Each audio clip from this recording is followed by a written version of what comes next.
We're back for lots of Van damage. Yeah, I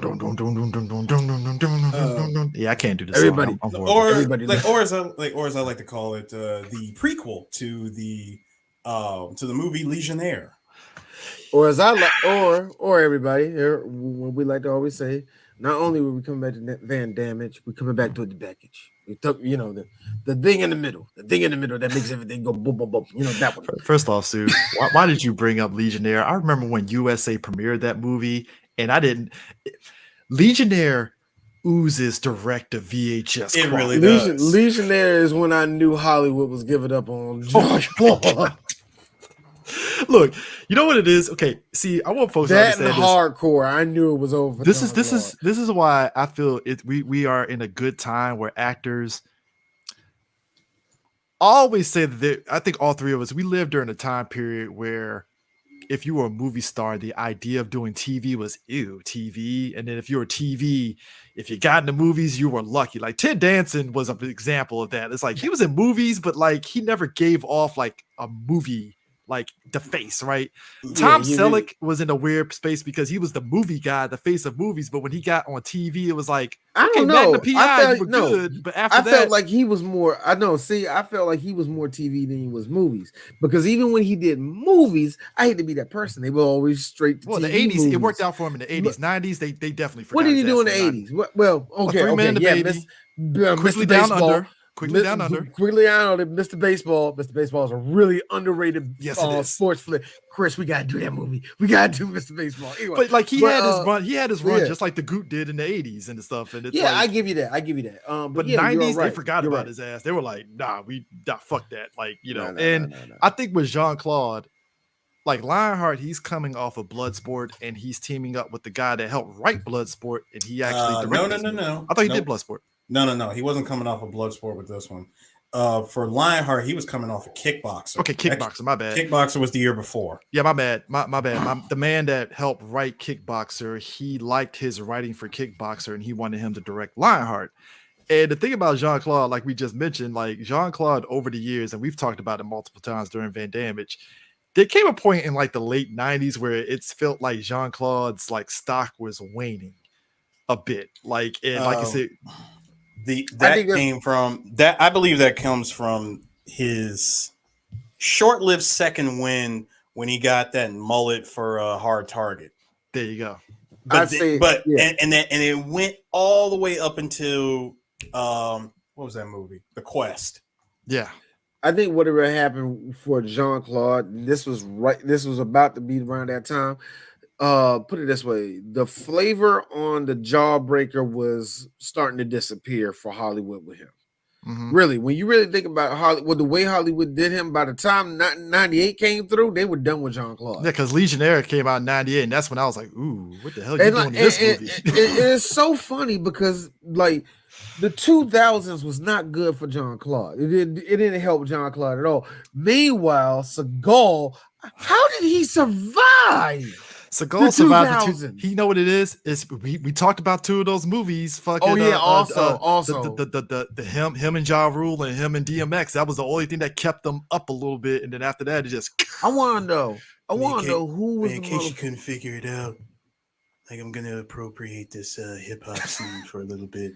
And I'm mixing it with martial arts because it worked out so well for Jet Li, and because I've been around a lot longer than him, I'm gonna do it better. And you forgot is Jean-Claude, not Jean-Claude. You forget is his action trump. He thinks he's every ethnicity. So when he sees the brothers, hey, what's up, homie? You want to fly on the backside, brother? And understand that the way that I just played that off. It sound for a fact that it sounds exactly like what Seagal would have said in 2000. But here's the kicker too, though, about JCVD. It's like Legionnaire was when I was like, "Ooh, what's going on?" It was really Universal. The Quest for me. The Quest for D. No, you know what it hit? And I said this during the WCW Wrestle Corner years ago. Universal Soldier Return. That's when I knew. It was like that was it. That was the last gas. You want to know? Hold on. You say it's the last gas, hey, Chris. I'm so glad that you pointed out. You want to know why? Because Van Dam broke his own protocol. his own protocol, which is I never do sequels. Never do the sequels. I don't do the sequels. Why? He didn't touch those direct-to-DVD VHS sequels, and you're like, all right, cool. He made it good on his promise. Soldier Returns. Oh, what are you doing? I don't know. Like, was the money good? What was it? What was it? I think what it was probably number one, the money. Number two, I think the other thing that it also was the script. You know, certain actors are always saying, if the script's good enough, I'll come back and do a sequel. Mm-hmm. I think that's what it was. Because come on, you know how many action stars have always used that as an excuse to not come back and do a sequel? Hell, Schwarzenegger turned down sequels to movies, like movies that were legit good. Predator, they wanted him for Predator 2. He said no. Here's the kicker too. I hold on real quick. I'll put something on top of that. Who was the person that wrote Universal Soldier? All right, the return. Yeah, no, the first one, which was who? Your boy, Emmerich. Emmerich. Now, his name is attached to the sequel, and where was his stock at that time? Through the roof. Where was Jean-Claude's stock at that time? Down over here. Okay, so you know he gotta correct you on that. Gotta correct you on this. Emmerich had nothing to do with Universal Soldier: The Return. No, the only. No. Why did he come back? He's talking about for the return. Oh, for the return. Like I said, it had to be. Why did he come back? Emmerich. The only thing Emmerich did was, you guys want to do a sequel? Have at it.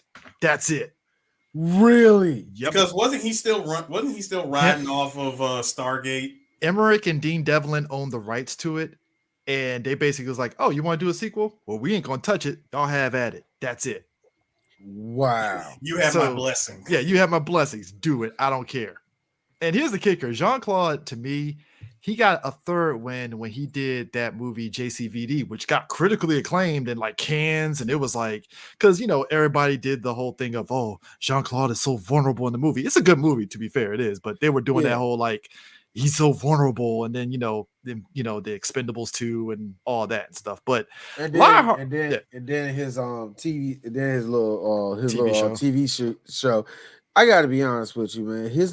That last little burst of his was what he needed for the final part of his career, because people love the fuck out of JCVD. Everybody loves Jean-Claude Van Damme. Except for one dude named Jason David Frank. We're not going into that. How he pulled up and Seagal. Seagal hates his ass. Seagal does not like him. Seagal hates anybody who's mobile. So we can't do that. We cannot do that. Okay. Side note, I need folks to realize this, and you guys are gonna laugh. Everyone, all three of us, we tend to watch things, but we never podcast on it because we just want to watch the shit. We ain't gonna podcast on it. I watched Minions: The Rise of Gru. Jean-Claude's in it as Jean-Claude. Fucking hilarious in that goddamn movie. Oh, okay. I saw that. It's like the Kung Fu Panda shit where he's in it and you're laughing like, they got Jean-Claude for this, and he's actually funny. All right, they got him in it. Like they got him in it. He dropped like a line or two. It was funny. The alligator. All he needed. He was the alligator. The alligator did splits, and I was like, "You're one movie. That's all I needed." I know, right? Alligator doing splits. I'm like, this is the greatest. This is the greatest trilogy. Hey. It's the greatest trilogy of all time. DreamWorks knew the assignment when they got Jean-Claude. Get him to do splits. That's it. They do it. 100%. But Lionheart, to me, we ain't got this motherfucker doing splits. What are we doing here? Or we ain't gonna make the alligator package look kind of plump. What? Come on, guys. But Lionheart, to me, what I love about Let's Lionheart. get furry with this shit. Come on, guys. Wait. Okay, we're about to go into this Lionheart thing. It was a couple of things I wanted to point out. Number one, did you know that this movie was filmed after Death Warrant, despite it coming out before Death Warrant? Probably one of those things where they filmed it back to back kind of thing. Because it does have the same vibe because wasn't Death Warrant in LA, even though he was in prison majority of the time? Yeah. Yeah, well, the LA prison system. All the prisons back in the 90s. The California countryside is yeah, there you go. So that makes a lot of bad. sense. It was crazy. That one was crazy. So prison in the 90s was nuts. Oh, God, I wish this was true.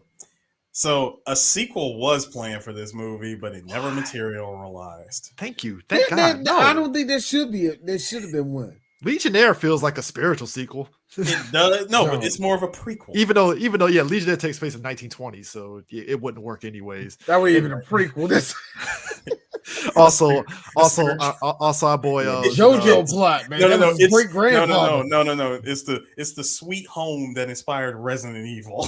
There you go. But you know what's funny about Lionheart? I remember this is before YouTube started cracking down on copyright.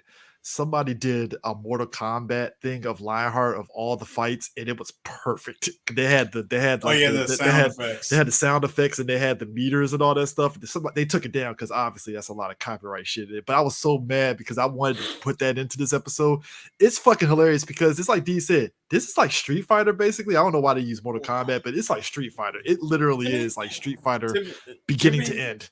To be honest with you, Chris, Van Damme's last 3 movies leading up to this were Street Fighter. I was about to say this, Kickboxer, and Bloodsport. All 3 of these movies were all of them inspired Street Fighter or some type of fighting game. Okay, I'll take it a step further. And I'll still keep it in the vein of Capcom. Lionheart is the final fight of Van Damme movies. It is. It's the final fight. Because here's the thing about Lionheart. Metro City. We talk about movies never come. Like I said, again, this movie came out now. It'd be direct to DVD. Now look at the movies that it's going up against back in the 90s, right? It opened number 3. Not Without My Daughter opened at number 7. Both of those opened at the same weekend, right? Lionheart is going up against Home Alone, Kindergarten Cop, Dances with Wolves, Godfather Part 3, Edward Scissorhands, Look Who's Talking To, and Mermaid in Misery. So I got to say, I made $28 million, so I actually did good. We only spent $6 million on this shit. So it was a success box office wise. So I'm just saying. See, I still had a name back then. Of course, Chris. Of course, the movie was a success. This was not a high budget movie. $20 million. Oh, you can't even tell, man. No, it's $7 million movie. My bad. This movie was only $7 million. No, the most money they spent was renting out that fucking mansion and a couple of those Rolls Royces. That's about it. I feel all 3 of us could go to a Hollywood studio and be like, "Can you give us $7 million for an action movie?" And we probably would get it. No, niggers. Because think about Hold up. You got that, and then you got the accountant looking at us going, "Tough break, nigga. There's always Netflix." But here's the kicker, though. Like, I think we should have used the pronoun, nigga. Because I was telling somebody, he's like, I feel we've come such a long way now. Like when that guy he made this movie, I think it was called Tangerine. It was about this trans woman, but he filmed it on his iPhone. And at the time, people were really blown away that you can film a movie on an iPhone and it looked as good as it did. And I was like, I keep forgetting the specs for the iPhone back then were like really high quality. Christopher Nolan did the same thing. Yeah, and it's I think nowadays you can film a Lionheart with your phone and be like, "Fuck it, I can do my own Lionheart. Let me go and get my phone and do this." And it's like, all right, cool.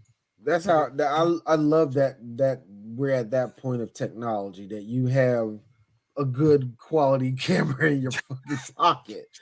This is amazing, man. It's amazing, and yet. Niggas still using fucking portrait mode and at the worst time. At the worst time, niggas is still putting on portrait mode. See, Eris, I gotta do the Shannon Shark. Nigga, landscape. Landscape. How are you messing this up? It is 2022. D is speaking for he's preaching to We're losing recipes, D. We're losing recipes. Dikembe Mutombo didn't go back home and feed his people for you people not to learn how to use a cell phone the right young way. Ladies today, they ain't learning from mom how to cook. We're losing recipes. That's why black men, we got our pants down. We ain't in church no more. D, I'm just saying, guys, if I ever say anything respectability, politics out my mouth, I want you to punch me in the face immediately. If I ever say anything gotta come.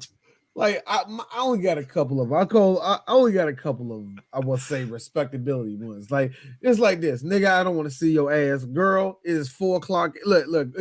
It's nigga. I don't want to see your ass, girl. It is 9 a.m. Everybody ain't trying to see your titties, unless it's the titties of my girlfriend / 3 wife. o'clock. That's the only one I want to 3. see at 9 o'clock in the morning. Shit, even then, bitch, slow down. No, hold on. Number three. This is my other one. The older I get, the more I do this. Ain't you motherfucking kids supposed to be asleep? And number 4. I mean, you said slow down. Like, goddamn, really? Titties come out. You're like, whoa. Hey, let me take the blood pressure medicine first. Come on. Can I pee real quick? Can I drink water, bitch? No, Lionheart. I ain't got my glasses on. Hold on. I forgot how simple Lionheart was. But Eris, let me ask you this. Mm-hmm. We've both been through basic. I've been through the whole military. I don't know much about the French Foreign Legion, but I gotta ask this. The military isn't that much of a fucking asshole not to let you go back and see your fucking crispy fried brother back in the States. I'm just saying. Have to understand. You have to understand, Chris. Go ahead. Let me answer that. Chris, this is the second film where Van Damme is in the military. He wants to go somewhere, and his superior officer has to be an asshole to stop him. This happened for no reason. Bro, there's no reason. Bro, come on. Okay, hold up, Chris. Need I remind you? Need I remind you, Captain? What's going on? The colonel found out you're going to Hong Kong, sir. All right, I'll go see you after I take a shower. Oh, hold up, Eris. We didn't do the proper introduction for Van Damme. God, yes, Gautier. But that's my. But Chris. Next time, Chris, let the whole 5 seconds go through. All right, I spent a lot of time on this shit. Y'all better show everyone. But Chris, Chris, that's my point though. Is we've seen this before. Van Damme wants to go do something. But hey, is he in the military? Yes, he is. Is his superior officer going to try to stop him? Absolutely. His superior officer is also German, to which I question. So this is the French Legionnaire, and he's a German officer. Bro, listen, I'm not going to question it because the French Foreign Legion in this movie are equal opportunity employers. Apparently, see, look, I understand the North African, Algerian niggas being there, Moroccan niggas being there. I understand that. But so you want to go home and see your brother?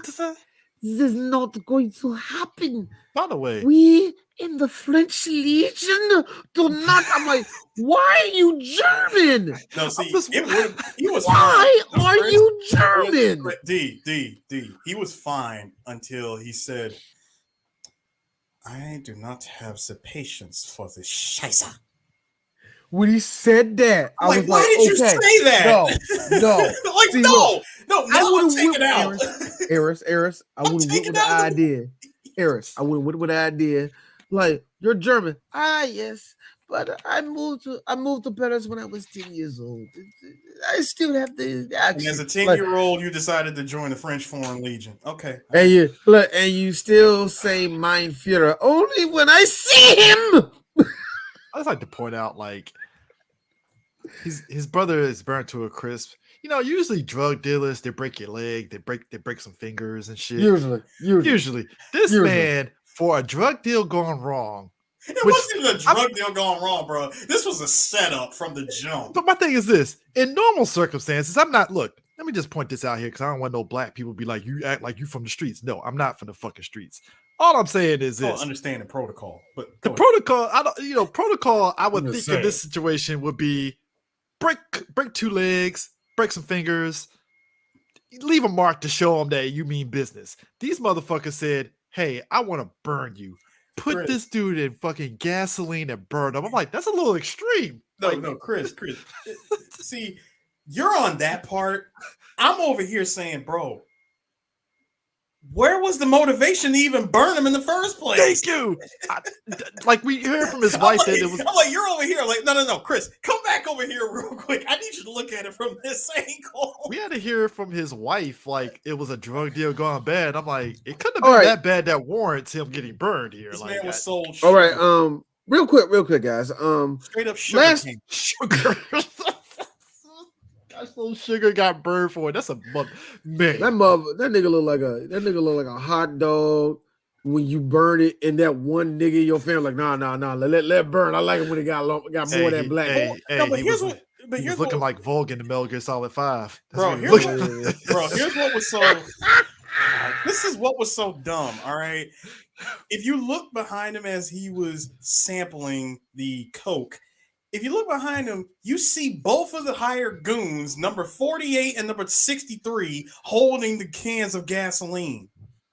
But I po-juked the motherfucker so quick. I'm just looking back like, oh, y'all was gonna burn him regardless. Yeah. Gotcha. That shit. Like hot tub hot. Yo, shout outs to the stunt man for doing this. See, I did that on purpose because I didn't want to get the brother. I actually want to get the stunt man as much as I can get him. You can sell that mask. Look at the gloves on his hand. Woo. You can see the gloves. They've got, I think in today's era when they do the fire, I think because we're getting better in terms of if you get like a proper special effects house that can do it properly, they can do it without having them to do this, which I think is great.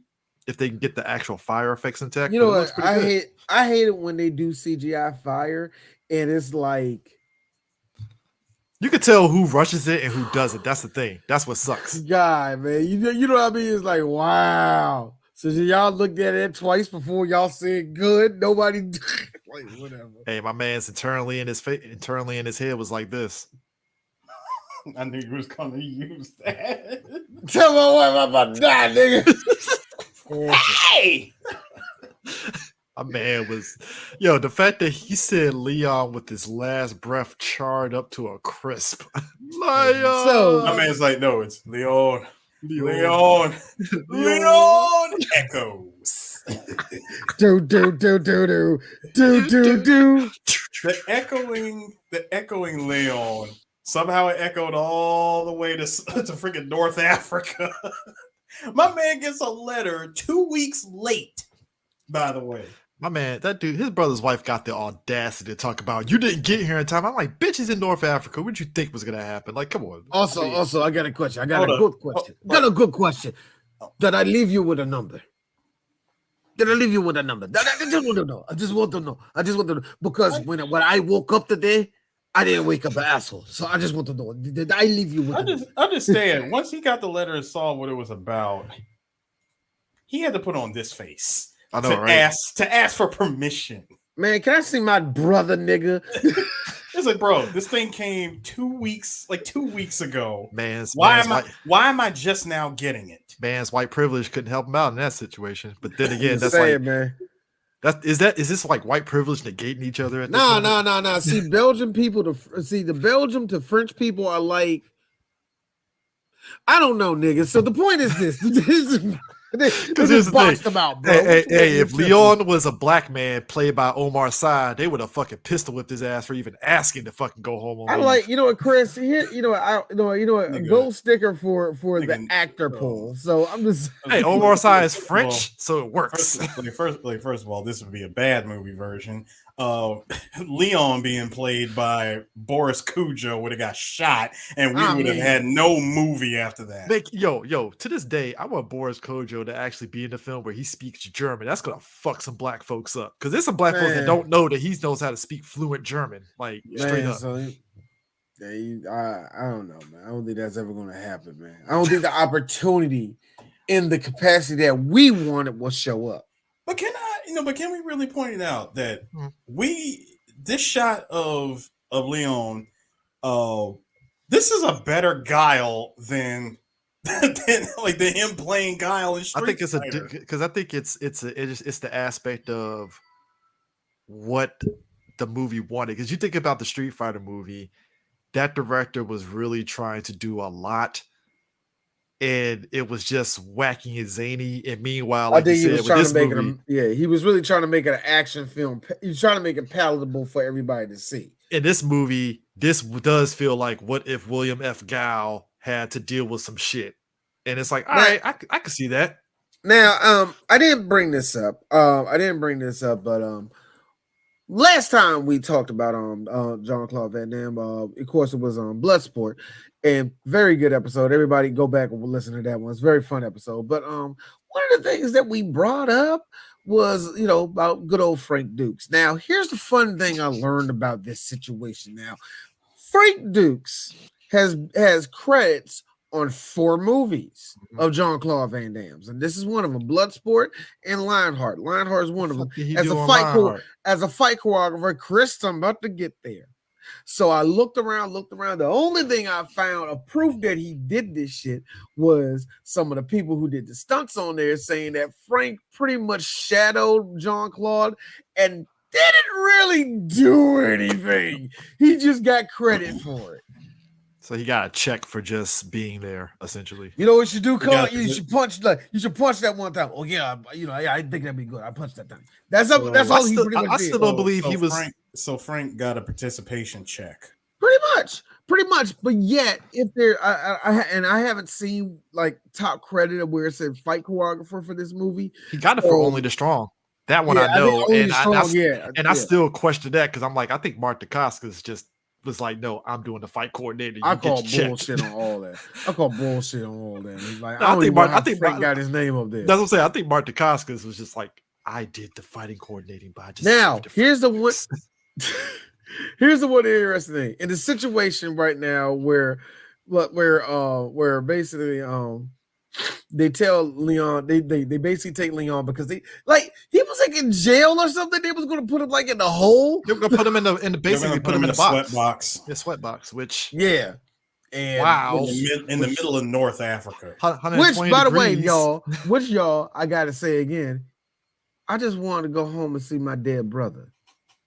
My man, anyway, my brother could be dead by now. Meanwhile, remember his brother didn't even die yet. Dog, and this is the thing. So he fights his way out, and then we notice somebody he's fighting, and it's like, oh my god.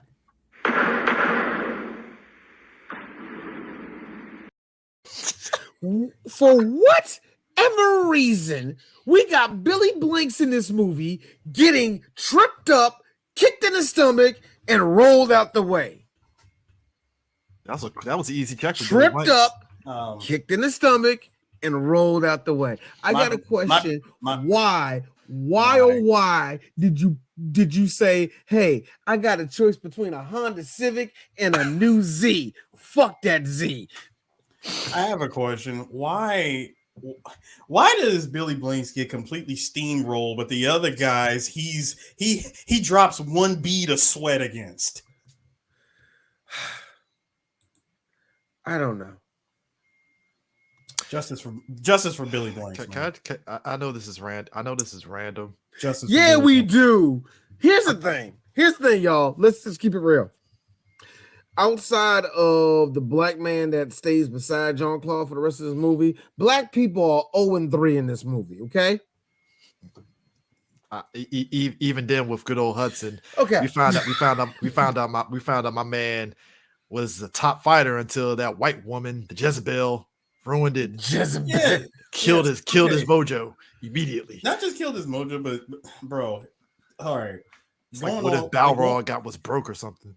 I wanted to say the whole thing about Joshua later. Yeah, Joshua, my bad. I don't want to say Hudson. Like, I really wanted to say that for later, but yes, just jumping ahead real quick. Joshua.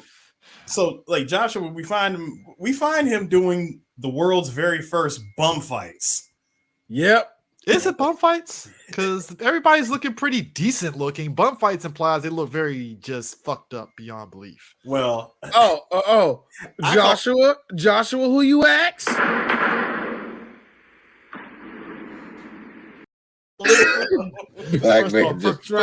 First off, D, you deserve 5 gold stars because you got this nigga eating KFC chicken in the original KFC box. With the original KFC box. Perfect.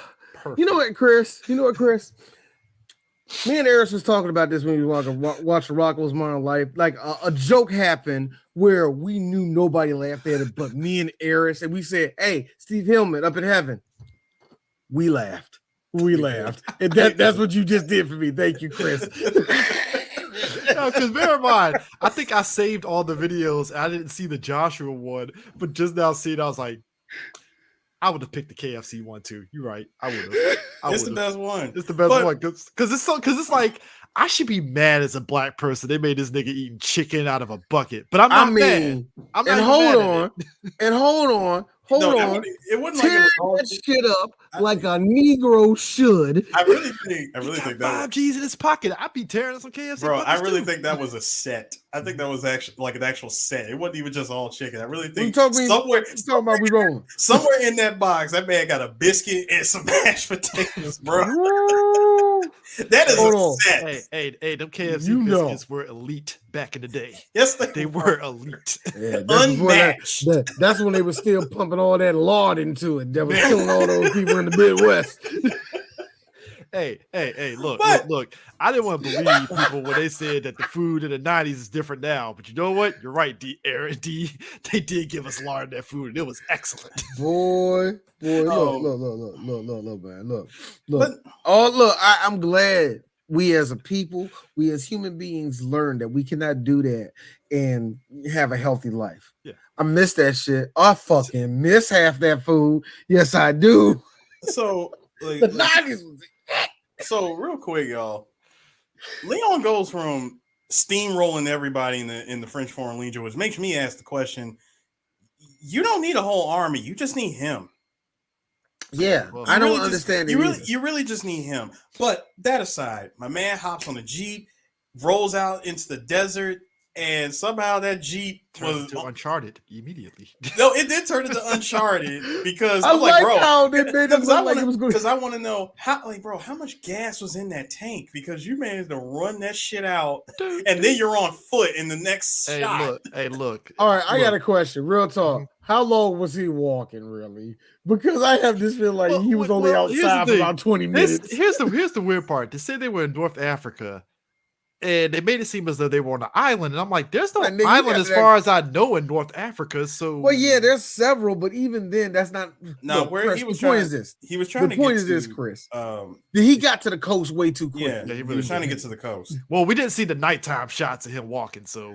Yeah, we get the whole Arabian night. We didn't get none of that shit. No, you're doing it wrong, Chris. First of all, we didn't see him get picked up. We didn't see him get picked up and taken to a freaking hut and him being asked, why do the French Foreign Legion cross the Rue Bal Hali?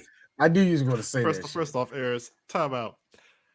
I find it funny that Jean-Claude. I find it funny. Look, I love Uncharted 2. How is it that we followed Nathan Drake for 2 days and 2 nights going through a fucking desert? Jean-Claude got through that shit in 1 day and night. Because here's the difference. If you play that scene, you notice that Nathan Drake, he goes in a complete circle. Dumbass. I said just walk straight. I don't know why he just say, hey, I'm going to turn for no fucking reason. That's dumb to me. I remember appreciating. See, Jean-Claude don't go by those rules. I remember appreciating Naughty Dog for actually showing the passage of time. They didn't have to do that shit, but I was they showed it. They was trying to make that dramatic as hell. No, here's D's problem. The second you get to the stage, oh shit, suddenly burst of energy out of nowhere.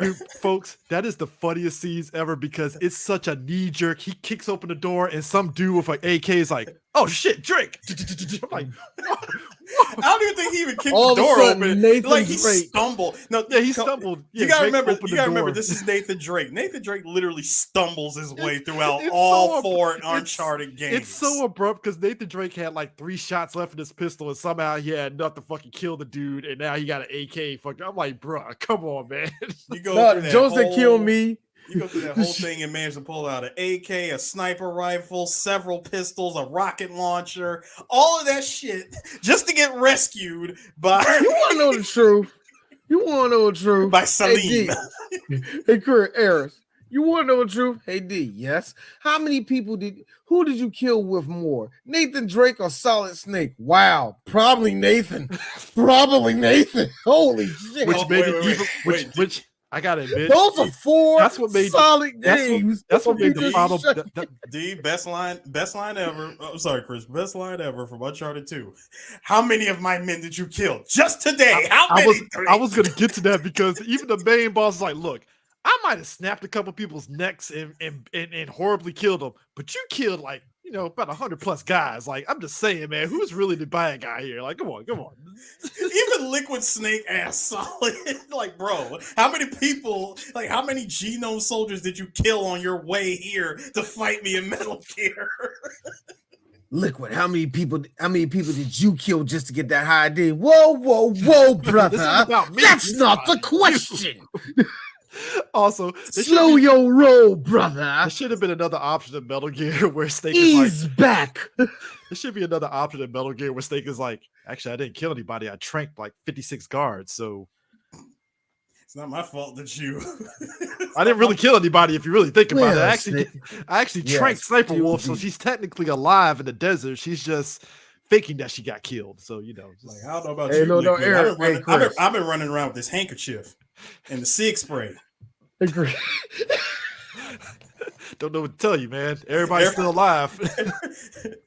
Knocked out.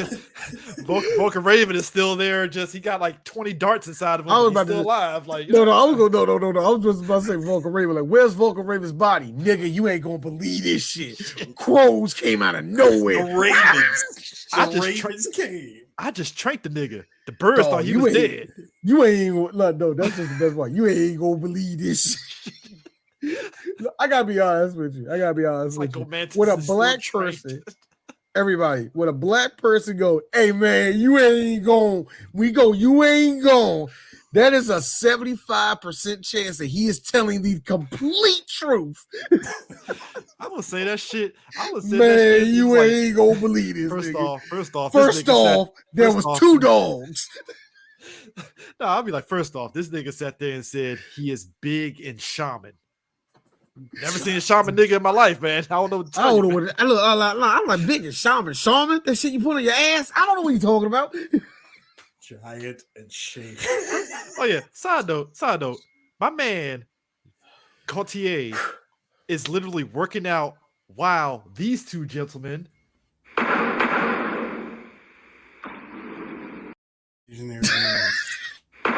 Sorry, my bad.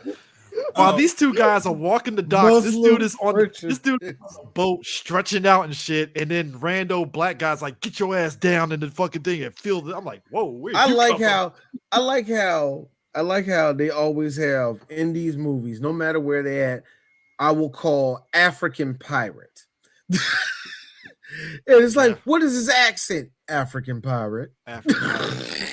He has to be a pirate. You can't just be shipmate or dock worker or something. African pirate, bald headed. Here's the shit that keeps one earring. He didn't even have an accent. He was just a nigga named Tyrone on a boat. See, I'm sorry, Chris. No African accent. No, Chris, stop. First of all, why we gotta do this? Why do we do this in these movies? You know damn well that he is too international to be named Tyrone. That nigga's name is clearly Kevin. All right. That dude. His name is Ted Evans, and he's from Barbados. Yeah, I know. Don't sound like a Barbadian name. Well, 50 don't sound Barbado either. So whatever. Barbadian.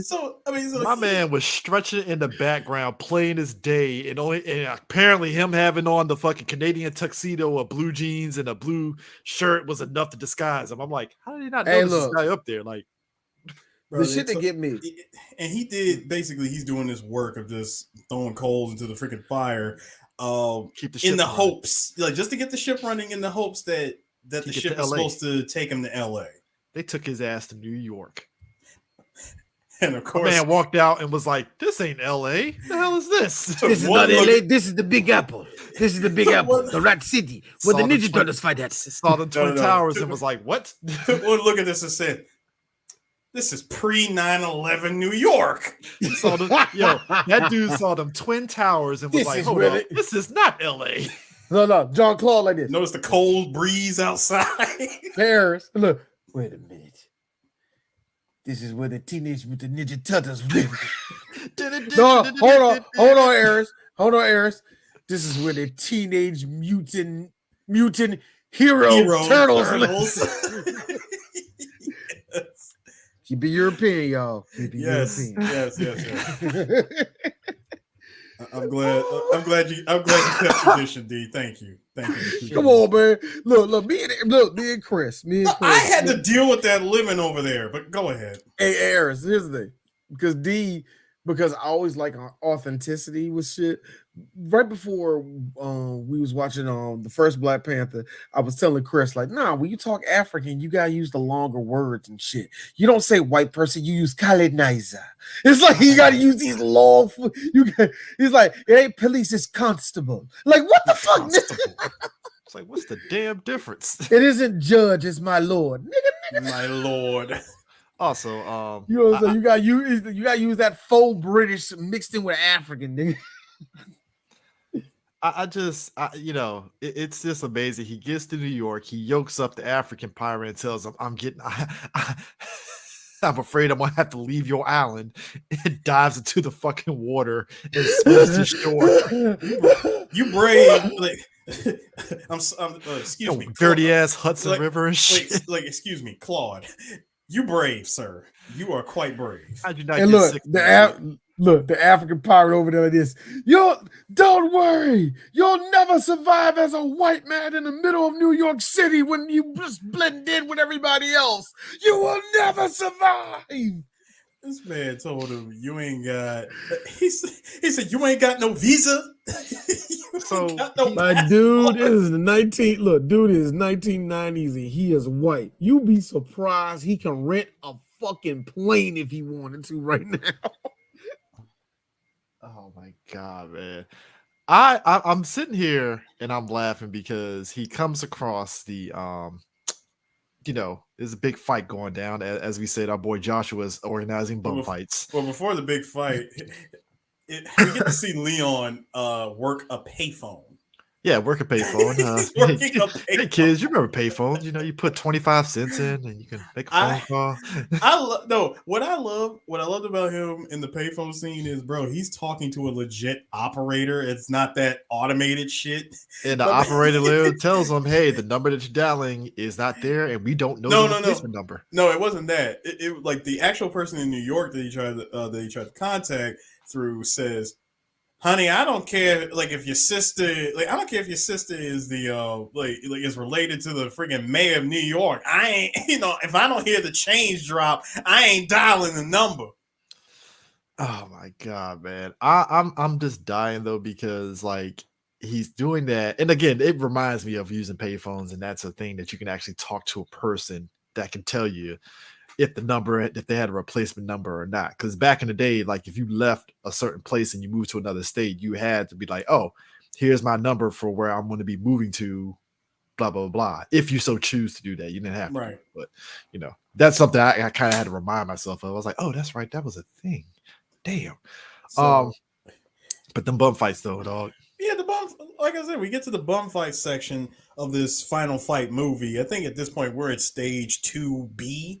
Mm-hmm. So Joshua's setting it up. Everybody got money, and D, you want to hit his first challenger? Man, I just got here, man. Hold on. I just got back. Hold on. Wait a minute, Joshua's. Oh, you mean the first dude that fought on John Claude? The first dude that fought John Claude. We got the bum fights. We got to the bum fights. Where's this Negro at? This dude.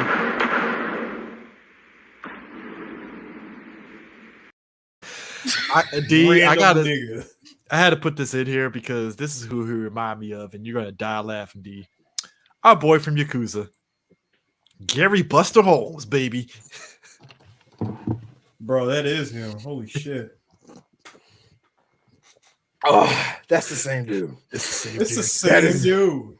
That is Deontay Ashy Arrington. I looked at him. Random nigga in Harlem. Look, I will say this. I feel black men in terms of who they got in like the 90s, it's either A, you a nigga with a high top fade, or B, you a nigga that just got his hair cut short. I feel like it's the video games and how they that really crew cut. It's like video games have gotten a little bit better, but they still ball head Ush Bush. That's it. They really. I'm looking at you, Mass Effect series. I'm trying to get a fucking Black Shepherd, and the only thing I gotta go is either the fucking Marine cut, the fucking Ush Bush, like you say, or I gotta get some fucking stupid ass mohawk, and I don't want a fucking mohawk on the guy. Like it's like you're really not giving me much options here, game. You're really not. Like no. If I remember correctly, or cornrows. No. I remember the standard. I remember the standard 3, Chris. It was the afro, cornrows, or dreadlocks that don't move, bruh. I will never forget how Madden changed the game when they finally made the dreadlocks move. And I remember when they finally got the dreadlocks to move, the quality dropped the very next year. It's interesting. Hey, very fucking interesting. Hey, I said it before, just like what I said about Batman Arkham Knight. Be very careful for what you wish for. I mean, you can't talk out loud ever if you're a fan anymore. So you know. But anyways, he whiz-oshes this nigga. My man, that man had no chance. He got like one good punch on fucking Cotier, and Cotier was like, "Oh, word." Got fucking damn 10-piece and then some. No, he instead of taking the punch, normally people say, "I ate that little nigga." Instead, Van Damme just says, "A light snack." Yeah. And I like how as he's counting the money and puts the money back in Joshua's shoulder, he's like, hold on, man. You get how much money you give me? He's like, you ain't give me enough money. You ain't give me no money. You ain't give me no money. He's like, man, listen, you might know how to fight, but you can't count word for the goddamn. You know what, man? I know some people in today's era, and I don't want to shortchange people. I think a lot of folks would have thought he was problematic, but you know what? I liked him. I ain't gonna lie. I don't think they would. I would think people. He was a great character. Yeah, people would say he's problematic or he's too stereotypical. Or he's very stereotypical. What is it? Here's one of the things y'all also got. He was the most relatable if you think about it. He really is. I gotta say, this is the other thing y'all gotta realize. Black people didn't have a lot of options. So, I mean, like, yeah, I know it's dumb, but come on, man. He got his moment. Trust me, he gets his moment. Funny enough, I could see Art Evans playing that character. I could, too. For some reason, I thought it was Art Evans the first time I went back in there. It's like, oh, yeah, it wasn't him. Nah. Wasn't him at all. Nah. Harrison Page. Like Joshua in this movie, played by Art Evans, he would have already showed signs of the salt and pepper. Oh, side note, Harrison Page, he was also another actor that hit some blaxploitation movies because he was in Trouble Man. He was in Trouble Man. Harrison Page, dude to play Joshua. All right. Cool. Yeah, so it's pretty great. Pretty great. Could I also point out before that fight, when we see Lyon walking through the streets of New York, I like how all it took was one stroll down a block for him to look up and say, "America." I know, right? I've made it. No, this is more like, all right, homeless people, bums on the street, trash everywhere, can't catch a cab to save my life. I'm in America, all right. Here's me. Hey, John Claude. Come here. My parents went to France. It's dirty as fuck over there. Shut the fuck up. Technically, every person I hear that go over to Paris say the same thing. Y'all some nasty motherfuckers. Technically, beautiful city, gorgeous city. Why is there trash everywhere? No, Technically, in his case, this dude has been in North Africa. Yeah, North Africa. For God knows how long. North Africa's pretty clean. Pretty clean. Yeah, pretty clean. But his ass was out in the desert. Well, desert better be clean. So D saying, beggars can't be choosers, nigga. Shut the fuck up. You could be back in North Africa inside that box, dying of heat exhaustion. But that would mean that he would have lost to Billy Blanks, and we can't have that. Apparently, no. Niggas got it. Black people got to lose in this movie. Gotta give the dub to Billy Blanks. So Shit, and by the way, we are 0-2 with Blackfire. I just gotta say though, because no sooner than they do that, they come upon another opportunity with old girl, the our villain of the movie. Yeah, let's go ahead and introduce her, D. Roll that beautiful beam footage there, D. Yes, the villain of the movie.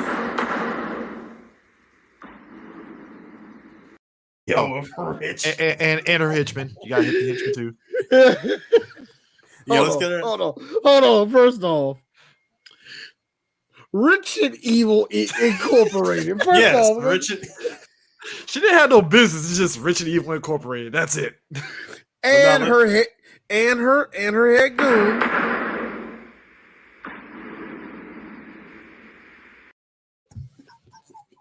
I bet you put Skippy. That's a perfect name, Skippy. I went through like 4 nicknames before I got to Skippy. Also, played by our one boy. Brian Thompson. I love All right, Brian. look. I know it probably won't happen, but Brian Thompson, this short dude right beside me is my best friend, and he wants to interview you so bad. We gotta find him. And if you want to know why, your ass should have never been in Cobra. That's all I'm gonna say. That's all I'm gonna say. Wait. No. I loved him in Cobra. That's what I was saying. Like, did he have any business in that movie? No. No, that's what I was saying. If you want to know you why were he too loves good you, for that movie, sir. that's what I'm saying. If you want to know why he loves you so much, nigga, you should have never been in Cobra, because now you got a fan for the rest of your life. It's like I hated you as Shao Kahn, but I loved you as the night slasher. That is Because the most awesome. it was 80s glorious. name ever. Speaking of which, we spoke about Brian Thompson when we did Mortal Kombat early this year. Isn't it funny? Like he was ripped technically in Mortal Kombat. By the way, gentlemen, see how we ran it. We're running to both Brian Thompson and Billy Blanks. That makes 2 characters that were in Stallone movies. That both played bad guys, by the way. Miss Evil Rich Lady. She runs a more higher end fight club than bum fights. So, she's. I'll be honest with you, CJ. Cynthia, that's her name, by the way. Cynthia, yeah. Like Cynthia takes the role of Mr. X, but we get to see what Mr. X does. She organizes fights and gets rich off of it. Probably one of the greatest get rich quick schemes ever to be pulled ever to be pulled off by a single white woman. It's very high risk, high reward in a way, because like all your money is going into these fights and who wins. So like if you put so much money into like Jean-Claude comes into the fold and she's doing this thing where because we talked about this offline, she's doing her best to try to get into Jean-Claude's head and she wants to swallow all of it. All of it. And Gaultier is not having none of it. Like he's you want to see? Okay, like for all you for all of you red pill riders out there, you want to see like the personification of a man who is about his purpose. Case in point, Lyon.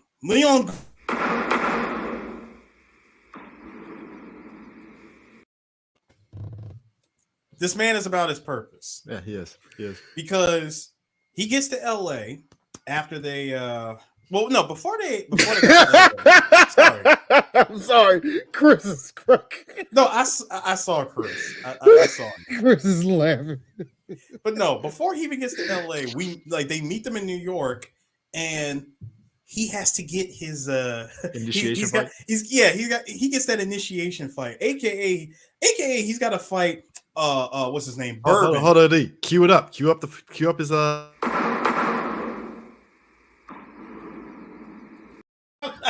Now, if you want to know why I put it up there, he said something incredibly incredibly manly, straight, and only a cis person would say it because he wouldn't say it if he had a pronoun. He said, "You." What do you say? You smell good. Oh yeah. See, I wish you could have clipped it. No, I wish you could have clipped it. No. did. I wish you could have clipped it, but I remember what he said. He's like, "You're too pretty to be a fighter. I don't know. I don't know if I should fight you or fuck you." And that made everybody lose their mind. Now, I want people to understand.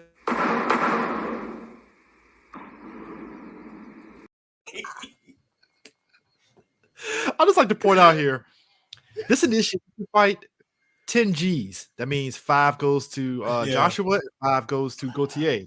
And I'm like, $5,000 in 1990. But hold on. Before that, we have to observe the fight. Gentlemen, yes, we seen this dude literally beat the shit out of the guy from the opening to Street Fighter 2. You know, the black guy who gets punched. Because first of all, he gets speaking punched. Of which, hold on, dude. He gets punched in the throat. My man's holding on to his throat for dear life. You roll up to him and you got the nerve to throw out a line talking about some, hey, let's do lunch. Like, and then kick the guy in the nuts. Like, come on, bro. I was like, yo, man. I'm like, this dude who's flexing really hard. I mean, by wearing for no reason. For a dude that's wearing a medium vest, he is doing a lot of chest thumping. That's all I'm saying here. I mean, the fight is over in one instance because all it takes is a punch to the nuts and he is down. And I'm laughing because everybody's like, I'm just like, bruh, y'all shocked? There was no rules that said he couldn't fucking do a that's my purse, I don't know you, and just bam. Yo, you are right, man. I just loved how he just looked it up. Bow. Hey, look. Hey, that wasn't in the rules. That would put you down. And it wasn't like it was a graze like a kick in the. This was like a punch with power behind it. Direct contact. You know how we make fun of Gen Z saying if that happened, they'd be like, "Oh my god, why'd you do that?" If that was millennials here, like, "Oh my god, hey dude, man, you didn't have to hit him right there, man. Come on, man, what's your problem, bro?" I mean, man, cancel. No, you lost the fight. You lost. Meanwhile, I'm like, look. Somebody asked me if I have to get into a fight. Look, I'm gonna pull a Gautier because I'm gonna be like Ric Flair, dirty player in the game. Fuck that. Nope, my livelihood's at stake here. Nope. Really? It really which, by the way, he did that. He did the pocket sand. He did that early in the movie. He did that early in the movie. Caught them Legionnaires with that jump, man. The Dale Gribble special. But they'll never see it coming. But this fight, his initiation fight, bro. This man literally fought Bourbon from Streets of Rage 2. Man, right? Because didn't this whole fight take place in a garage? First off, 3 goals. Look, 3 goals starts from what? Folks, I want you to understand something. I love this movie because just like Street Fighter, only thing that's missing is garage. Poolside.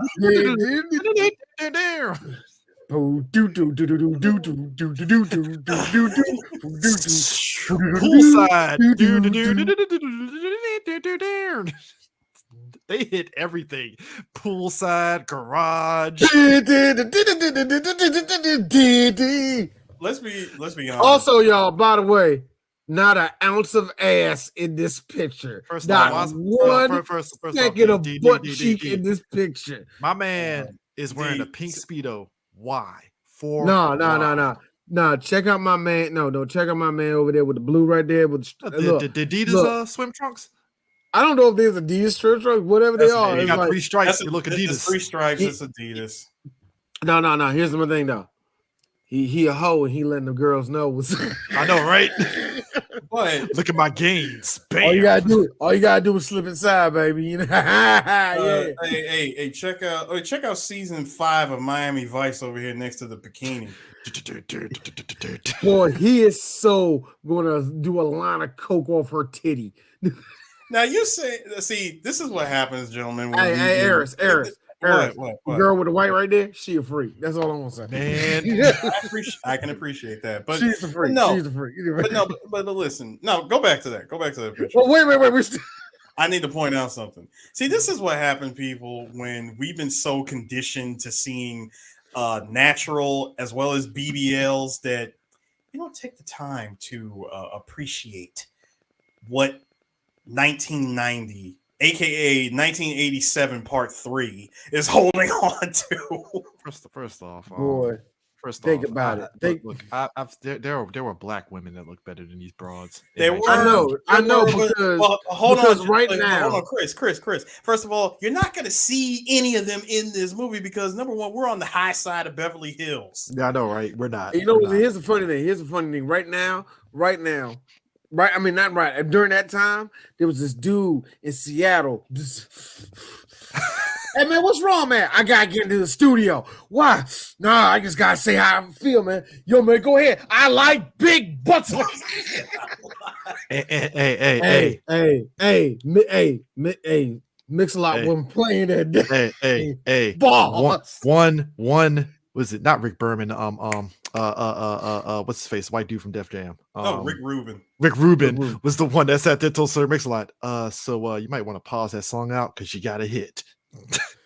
And he wasn't lying. That's what made Sir Mix-a-Lot telling that story so funny. He was like, he looked at Rick Rubin like, "You sure, man? Baby got back?" And he's like, "No, you got a hit. You got a hit." Dog. I gotta be honest. He called it back then. He called it. He's like, "No, you got a hit. You got a hit." Look, I hate to be that one. I like big butts and I cannot lie. You other brothers can't deny. When a girl walks by with an itty bitty waist and that round thing in your face, you get sprung. Those is bars. That is actually those are bars. My man to this day is still like Sir Mix-a-Lot. People don't understand. He owns his masters and all that shit. He ate off of just that song and he's been caking since. Like, one of my favorite songs he actually made was My Posse's on Broadway. I really love that song. I actually like his first 2 albums.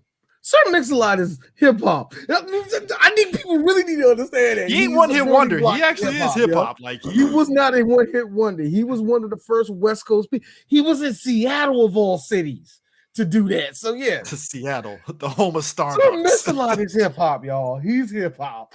I'm just saying, like, my man. Both of them get 5 G's a piece after that one hit. And she's telling them, "Hey, come, stay in here in New York." He's like, No, I have to go to LA. And he doesn't tell her why. And I like Joshua. Joshua sticks up and was like, No. If my man got to go to LA, that's his business. It's like, we'll be back. We'll be good and ready. And of course, Cynthia ever so being the persistent one. Well, what if I can arrange a fight for you in LA? We got an LA branch. We do have an LA branch. I'm like, y'all got branches? Texas branch. Boy, there's one in Chicago. Texas, Florida, Chicago. No. It's like this. No, I know it ain't one in DC, but I guarantee you there's one in Miami. Okay, that's Florida. Okay, it's got to be a city that Dallas or Houston in Texas, though. That's Dallas. To Dallas Fort Worth. Come on. This is a high class, upper echelon, top 1% chick that we're dealing with. Also, that's Dallas. I'm about to say during the oil rush, that's definitely Dallas. And also the TV show Dallas. And you're probably saying like for Florida it's 2 spots: Daytona and Miami Beach. Oh man, can you imagine Fight Club Miami Beach edition? Okay. Here's the one that nobody will see coming. Kansas City. What? Nigga. The fights that go down in Kansas City. That's your Midwest right there. That's what I'm saying. It's just the one city you would not expect to be like, really? Nigga, do they have a Vegas branch? Let me ask you guys this. Do you think they have one in Vegas? Do. No. Here's me. Actually, we don't. See, the mob is really, really like They don't like us out there. Okay. I know it's 1990. They're gonna be gone. Stop right there, D. Stop right there, D. Need I remind you that once again, this is a very rich white woman. It's true. So what? Nikki Santoro was still out there during that time. Hey, guess what? This is 1990. Nikki Santoro is buried alive with his brother. No, you and your fucking brother. Yes, they were. No, Nigga, it was 1980. It was 1980. Remember? Yeah. No, it wasn't, man. No, it wasn't, Aaron. Yes, it was. Look, you know as well as I do. They went on the sticks. They met his boy, and they all you and your fucking brother. No, sorry. To this day, that is the funniest thing. 3 bats. Yeah, the 3 bats. There are moments in movie history where you have characters that do a fuck you action towards a character. That was the best fuck you action ever. He's like, no, that's my brother. He just looked at him like, he looks at it. No, Chris, you gotta remember. Frank Vincent looks at Joe, looks at his brother, looks back at Joe, swing. When you hear that metal ping. But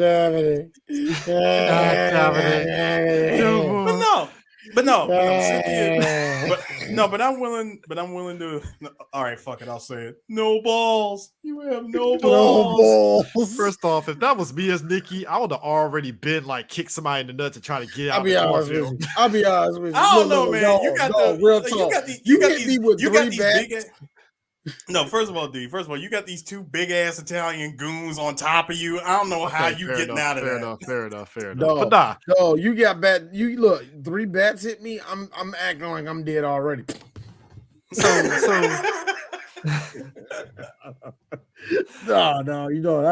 I tap. No, you win. Just bury me, nigga. Just go ahead. Just bury me. Oh man. So basically, D, you want to cue up the street gang as Leon and Joshua are walking the streets of now this New York. is the most random thing in the world. Very random. I mean, they're like, all right, we're gonna go across the street and try to use a phone. As they walk up, you see like a little ice cream truck. You see this Stokey Carmichael ass nigga swing out like, well, you are now about to hear the sounds of Shalimar. It looked like he was about to do that. Hey, D, first of all, I needed to know what was Stoney Jackson's cousin Tracy doing up in man, look, man, doing up in Harlem. Man, look, Half Force came out.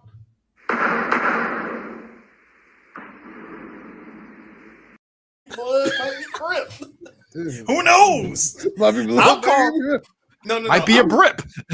I'm calling them what they were when I saw this movie, bro. Okay, so the Mad Gear Gang decides to show up. I mean, seriously. Eris, Mad Gear, Upset Crew.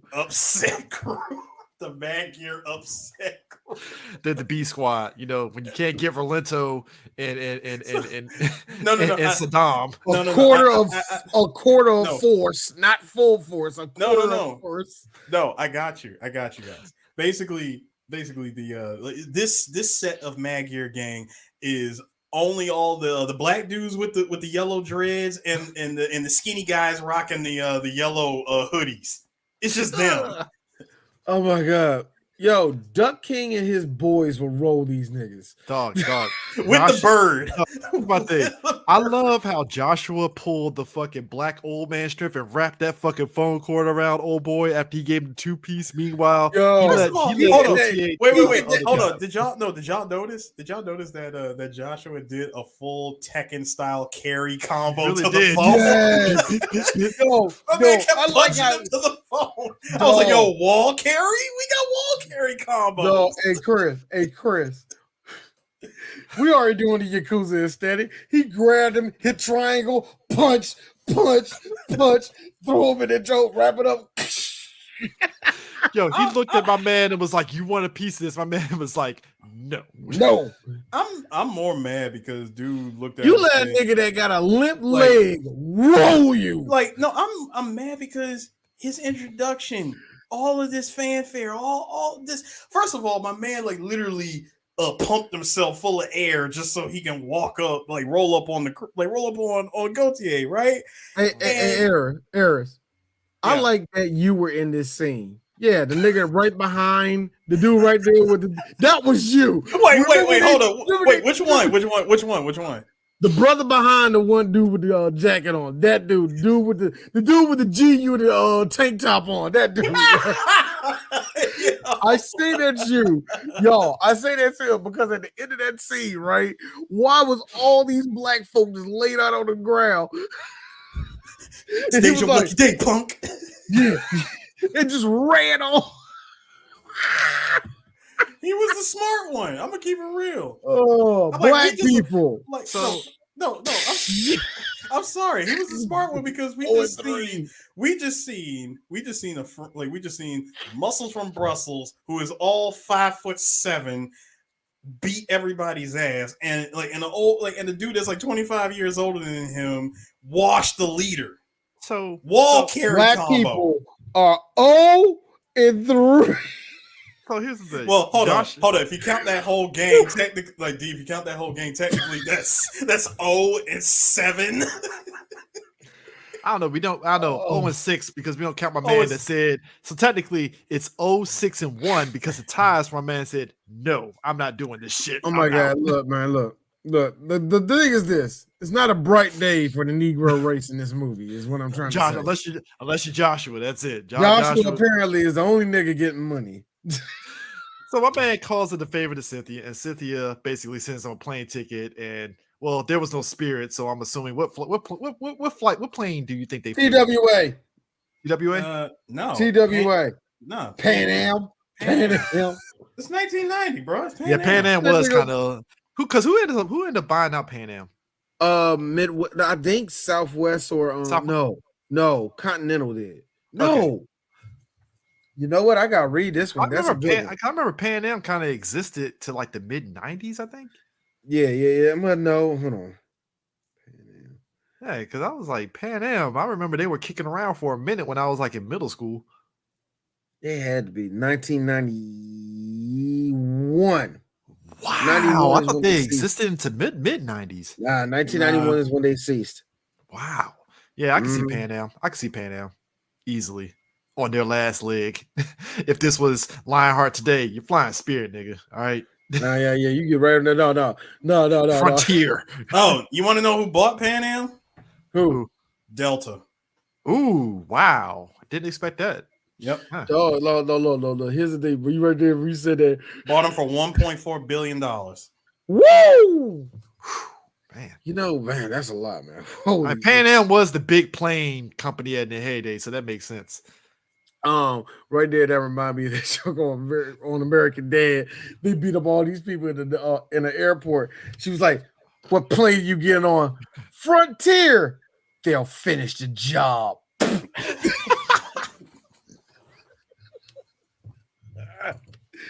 I'm gonna be honest with you. I told this to somebody. Look, as a person that got on Spirit, I knew what I was dealing with, and I was fine with that. Frontier, no, you're not ready for them. Nobody's ready for. No, they are ghetto. See, Spirit is like, look, man, look, we get you there. Frontier's like, why you coming in here? I'm like, fine, sit down. I don't care. Sit down, whatever. Spirit only, if it's an hour and a half, 2 hour flight, I'll take Spirit. Anything longer, nah, nigga, fuck that. Nope. You ain't lying, nigga. I made the dumbass decision saying I'm going to San Diego on Spirit. You dumb fucker. Why did you do that, D? I'm like, bro, me and Chris, we could have spotted you on plane. Look. Honestly, between me and you, Chris, we should have banned it together. To be fair, here's the fun part. No, I got you beat. Here's the fun part. I flew Frontier 2017 back from San Diego. Never again. I knew no better. I thought Frontier was better than Spirit. Apparently, it wasn't. Man, look. Spirit like this. Ha. See, Little Caesars tastes good when you really want pizza, huh? First of all, you have not lived. You have not survived until you've been on those planes that have the two propellers on the sides of the plane. Oh, I've been on that. I ain't never been on a plane like that. Yeah, I had to go from I am afraid of that. I had to go. I had to fly that from my tech school in Wichita Falls, Texas, to Dallas Fort Worth Airport. Let me tell you something. That was some shaky ass shit. At one point, I'm thinking, so is this like where we just dive out with the I had to deal with that from LaGuardia to Syracuse. Woo. My dad had to go from. Never I again. think it no was more. I think my dad had to go from like Wichita to Aspen. Now he had to go on a little thing. My dad told me this, and he mean it. Oh, I thought that was it. I thought, yeah. He thought it was the Ric Flair shit when it was gonna crash and he might walk away from it. No, not this. No, this is it. This is where it stops. I'm out of here. I'm out. Oh my god. So guys, game's over. guys, let's we're not gonna. Geechee's over. I'm just gonna say, we're gonna call this section of the movie called Leon and Joshua's Adventures in L.A. Because let me tell you something. I love L.A. We love it. That was the only thing. Number one. Wait, hold on, Chris. Before you mention, I wanted to ask I wanted to ask you guys something real quick. Back in Harlem, like back in New York, did y'all notice the Carl's Jr. in the background? I did. That was knowing damn well that Carl's Jr. did not exist in New York at that time. I don't know what you're talking about. Carl's Jr.'s, they existed back then. They did. What? I had one. You know how little kids make up shit that's totally ain't true. Like, nah, see, there's one like around the corner from my place. Yeah, I go there all the time. No, you don't. D, listen. I used to thought they were called Berenstein Bears too. Okay, but listen, the Mandela effect is not gonna work, nigga. That shit did not exist back then. Man has a point. Yeah. Man, you went to a Roy Rogers. No, you go to Roy Rogers. You go to Roy Rogers and think you had a Hardee's. That's different. That's different. That's what. That's like that. But you're not gonna convince me that a Carl's Jr. existed in the middle of Harlem. Nah, man. You ever look at a movie all of a sudden like, man, I ain't know they had Kroger's in the middle of Massachusetts. No, the fuck they don't. That's like going to Fairfax and finding a Holiday. Like, nah, man, you ain't gonna find none of that shit. Like a Lawson in the middle of a fucking like there's a Lawson convenience store in the middle of Kansas. Like, no. Not like that. Or an AM PM in the middle of Miami. Let me tell you something. They get Godfather Pizza in 2022. Shut up. No one ain't. So they get to LA. So we learned a couple of things. One, he gets there too late to the hospital. Yep. Because his brothers did. Two, apparently off screen they caught the guys that burned his brother alive. Okay, sure. But in the process of this happening, hospital bills and all that shit left his wife basically broke as fuck. Yeah. And they're living in the trap. A hospital bill in 1990 money, and I'm pretty sure that was like $500. No. Probably more. I actually think I say 5 G's tops. You think so? I actually think it was 2 G's. And you also got to remember, this is during that really, really fun part of the Bush administration where he was like, suffer. Oh, wait, I almost forgot. Because the insurance did expire, so that upped the price even more. Yeah. So they're living in the trap. Brick, what up, little girl? They're living in the trap. The little girl is played by I forget.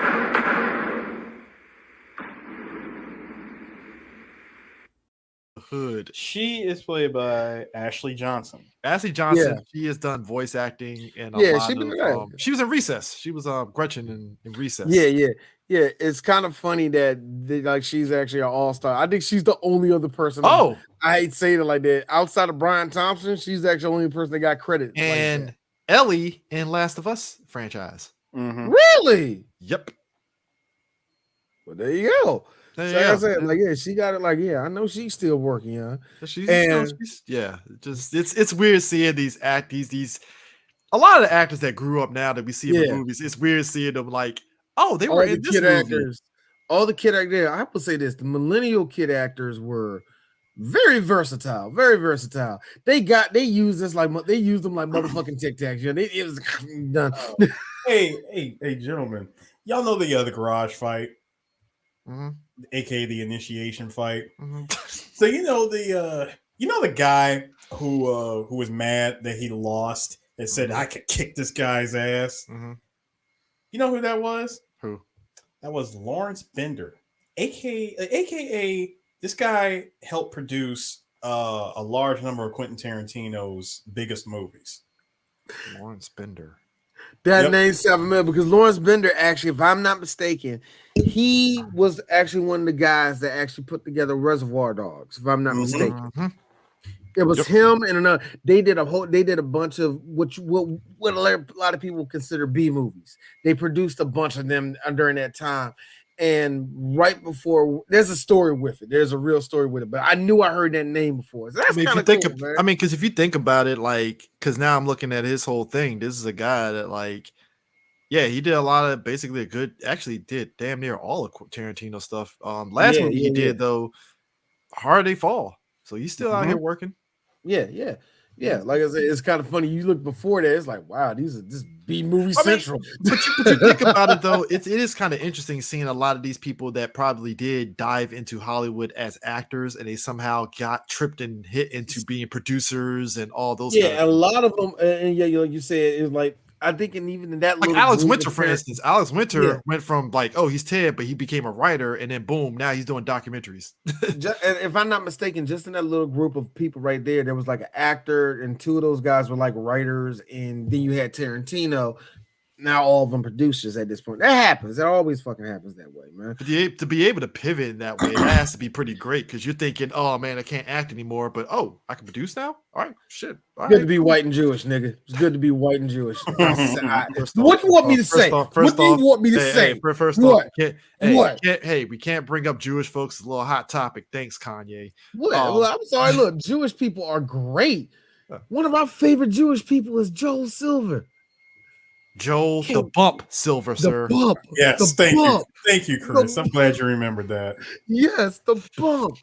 We love Jewish. I think that's why I'm pissed off at Kanye saying that. I was like, that's why I was pissed off at Kanye. I said, Kanye, come on, man, Jewish people. Yeah, nigga, we love Jewish people. On 3 Black Geeks, we love Jewish people. Fuck Sarah Silverman, but we love Jewish people. Okay. First off, that implies Sarah Silverman was actually funny in the first place. You know what? Look, I get Sarah Silverman. I get it. I get her. She made me laugh a few times. Hell, there's actually one of my favorite episodes of Tom Goes to the Mayor. She plays a fat chick. I don't know why. She's not even saying nothing funny, but she has me cracking up the whole episode. It's funny, you know, but nah. She has her moments. She has her moments. But she gets to LA, and as I said earlier, Gaultier's his wife's his brother's wife is just like, you got here late. I'm like, bitch, he was in North Africa. Did you really think he was going to get? Come on, like, how dare you come in here?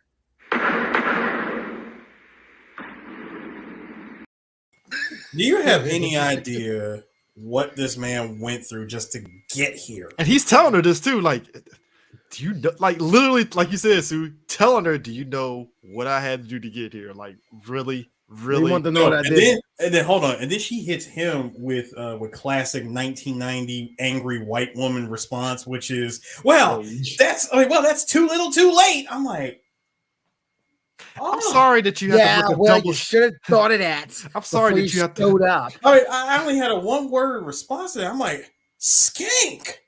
Hey, how dare you? Hey, I'm sorry you have to work the double shift at the local diner down the corner here. You know, no, I'm sorry. I'm sorry you had to take time out of your busy schedule separating the red apples from the green apples. Look, miss. I am so sorry that my brother was a piece of shit and he had you working a piece of shit job, and he was somewhat of an undercover cop drug dealer. How's there no money in his house? Also, you know, I did like in between that argument somewhere was info dump.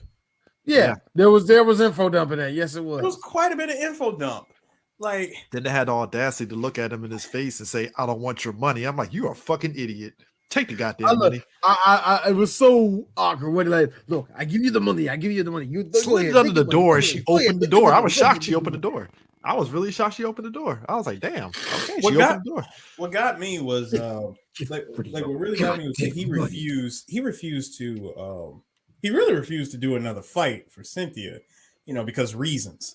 and because unfortunately, reasons. he had to see a little girl with her mom, and they both happen to be living on the street. Stranger. And no. Isn't it funny? No, why is it always the little girls in this movie? They all just happen to be randomly playing with a random freaking void ball. You know what I mean? She called her uncle a stranger, and I'm like, damn. First off, your mom ain't shit to just not say that's your uncle. I like how when he passed the poor child on the street, I was like, oh, look at that! It's a little like half black child with a white mama. I was like, no, her face is dirty as fuck. That's a white kid. You know what, man? And again, this is Street Fighter. It's the Street Fighter movie, with the animated movie, because it's the Ryu in India giving a whole lot of cash, for milk to the little girl. First off, real quick. I don't think we talked about in that movie. First off, little girl, you didn't have to run to give him Ryu back his change. You could have just pocketed the money here, like, Mister, I got you. Keep the change for next time, little girl. What are we doing there? But he did tell her, "Hey, don't worry about it. Keep it." Nah, she wanted to be a good Samaritan. Yo, somebody tap your mic. I'm about to say we're getting that feedback sound. Okay, unless I'm too close or I'm doing something wrong. Anybody else hear it? I don't know. I don't know. But anyway, I can mute the mic. Eris. Yeah. There's one thing that we did not talk about, though. There's one thing we did not talk about. This. The many different things that this movie had, different names that this movie had. Leon was the one I had on mine. That's what you see. Who is? Let me ask, and I'll ask you that, and I'll ask Sue this because he done movies and stuff. Who is responsible for all these title changes? Because it's weird to me to have all these different posters and all these different names of the movie, and you just go with Lionheart, and it's like, well, why did you go through the process of having all these movie posters and stuff like that? You know, it's just weird. Well, I can answer that. There you go. First of all, this title right here. Lionheart. Well, this cover that I like, Lionheart, Too Tough to Die. This is that time when you want to see the Street Fighter movie, you tell your mom you want to see it, but your mom is like, we got Street Fighter at home. That's supposed to be Guile. I feel why does Guile have a sledgehammer? I feel this should be sledgehammer. I was going to say, when did he have a sledgehammer? I gotta be honest. He had it when he was breaking rocks. I gotta be honest with you. I gotta be honest with you. If they came out with the 4K steelbook of Lionheart, I need this cover as a steelbook. I agree with you. I need this. But to go back to my answer, Chris, the reason why they come out with these different titles, it's just for the overseas market. You know, a movie called Lionheart doesn't necessarily it doesn't necessarily go too well, like when it comes to other countries. Now, this one called AWOL. These were one of the many working titles. AWOL, to me, AWOL, and there's one more. AWOL gives too much hard target vibes, to be honest. Leon, I can believe that was like, you know, the French Belgium release type of thing. You know what I mean? AWOL though, and a lot of these were actually from the. I gotta be real. AWOL, Chris. AWOL. Look, to D, New Zealand or Australia. That's what they call it. but no, there's one more. Where is it? This one. I can really believe. That one I can really believe. Now, Wrong Bet is supposed to be it was supposed to be the working title at the time when they were filming, because they didn't have a title to go by, like, to call it Lionheart yet. So they were going with Wrong Bet. That's a line near the end of the movie in the final fight. Thank you. Which I was going to say, Van Damme actually worked in the working title into the movie. Here's my thing. If you think about it, it completely gives away the ending. You know what, Eris? That's not D's concern. What's with that fucking building? It's like Die Hard all of a sudden. I know. Bear in mind, folks. Yeah, this looks it shows nothing. I want people to understand something, because at this point we're gonna be all over the place. Hold on, this is where it gets interesting. The one time that he was in a high-rise building, is when he needed someplace to rest, and he was in evil chick's Cynthia's fucking penthouse. That's the only building he was in. The man. He woke up butt naked underneath your sheets. Here's the thing. By the way, gentlemen, there is a character. I noticed him when I saw it, and I meant to tell you guys about it earlier. There's a gentleman in that mansion who happens to be the star of a movie that we did an audible for. One Jeff Speakman. Yep. Yeah, Jeff Speakman was in there. He was in the. He was working security in that. Let's be real. Jeff Speakman and Daniel Bernhardt are two other people that have worked alongside this director in different movies. So it makes sense to get those two guys because I think even Bernhardt has even commented on how, like, because Bernhardt took over for the kickboxer franchise after Jean-Claude left. Mm-hmm. So they all kind of, it's weird because we talk about Hollywood circles and stuff, but in like kind of like the stuntman action circles, like Jeff Speakman, Daniel Bernhardt, even Jean-Claude, and some of these directors that have touched these people, they're all kind of like people, Soto and all the rest of them. Yeah, they all kind of travel in these same circles where they know each other in some different ways. So it does not shock me that Jeff Speakman is in this, like, in this movie. I laugh because it's like a Billy Blanks. Yeah, Billy Blanks too. I laugh it's because blinking and miss it. I laugh because Daniels was actually a part of this thing. He kind of separated himself from that little group, didn't it? Yeah. It was like, no, nigga, you're not no better than everybody else in this group, but whatever, man. The one thing that you can always count on with Jean-Claude Van Damme is his surprise looks. This is one of them right here. And this is my favorite one right here. I don't know why, but you can always count on Jean-Claude Van Damme looking like it. I don't know. It's the bug eyes. It's the bug eye. It's the bug eye. By the way, Canadian tuxedo. I gotta be real, man. There are certain 90s attire that, like, I don't know, man, because you know nowadays in fashion they're trying to bring back certain looks from the 90s and early 2000s and stuff. Yeah, I mean, Abel. I gotta be honest with you. That is the wrestling singlet, that type of wrestling singlet I wore when I wrestled in high school. So that's standard quote. I still point this out and say, I still point this out and say that this is. I still point that out and say that this is the Abel.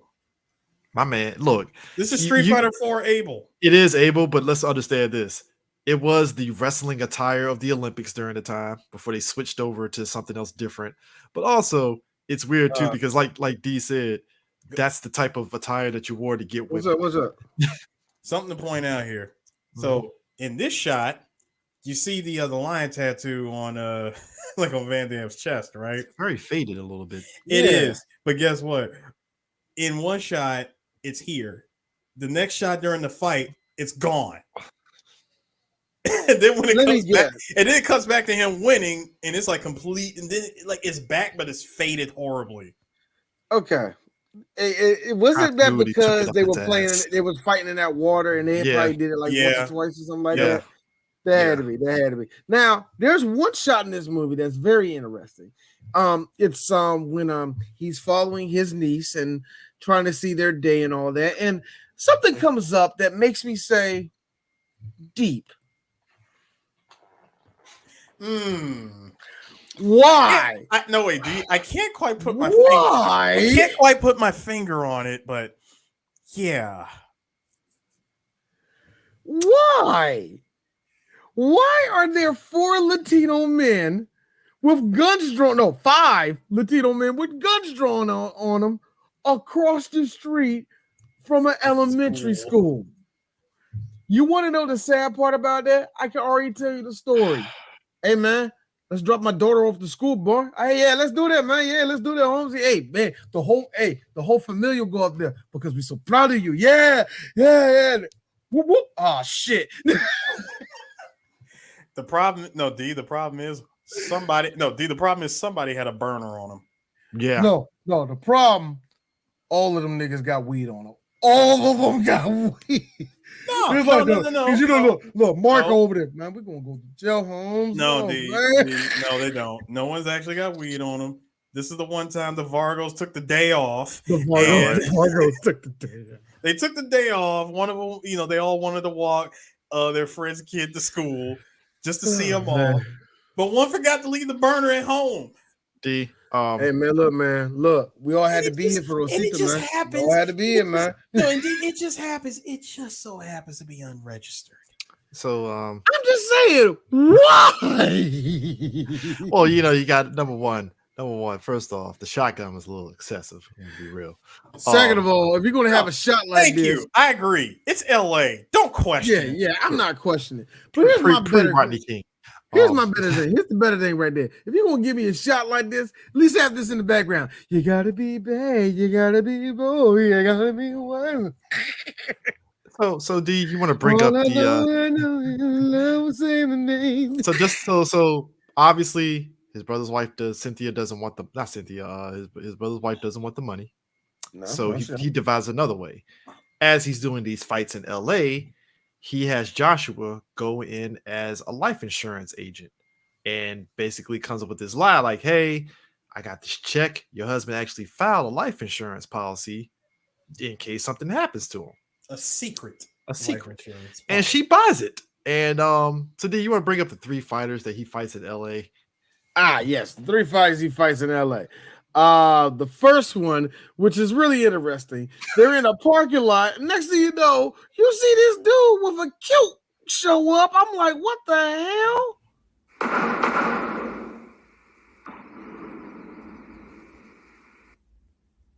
McDougal McTavish. Now played by Stuart F. Wilson. Now, who is Stuart? Does he have? Is this one of those dudes like nigga? The List is he one of them? Bruh, this man was in this movie, The Rundown, The Unit, Blood and Bone, and what else was he in? Oh, he was also in. Hold up, D. He was in Crystal Skull, the Indiana Jones movie, Looper. G.I. Joe Rise of Cobra, G.I. Joe Retaliation. He is a stunt man. Actually, it's funny. That's a stunt man. Here's the kicker. He ended up becoming the unofficial stunt double for Bruce Willis. He did. He looks so again, everybody.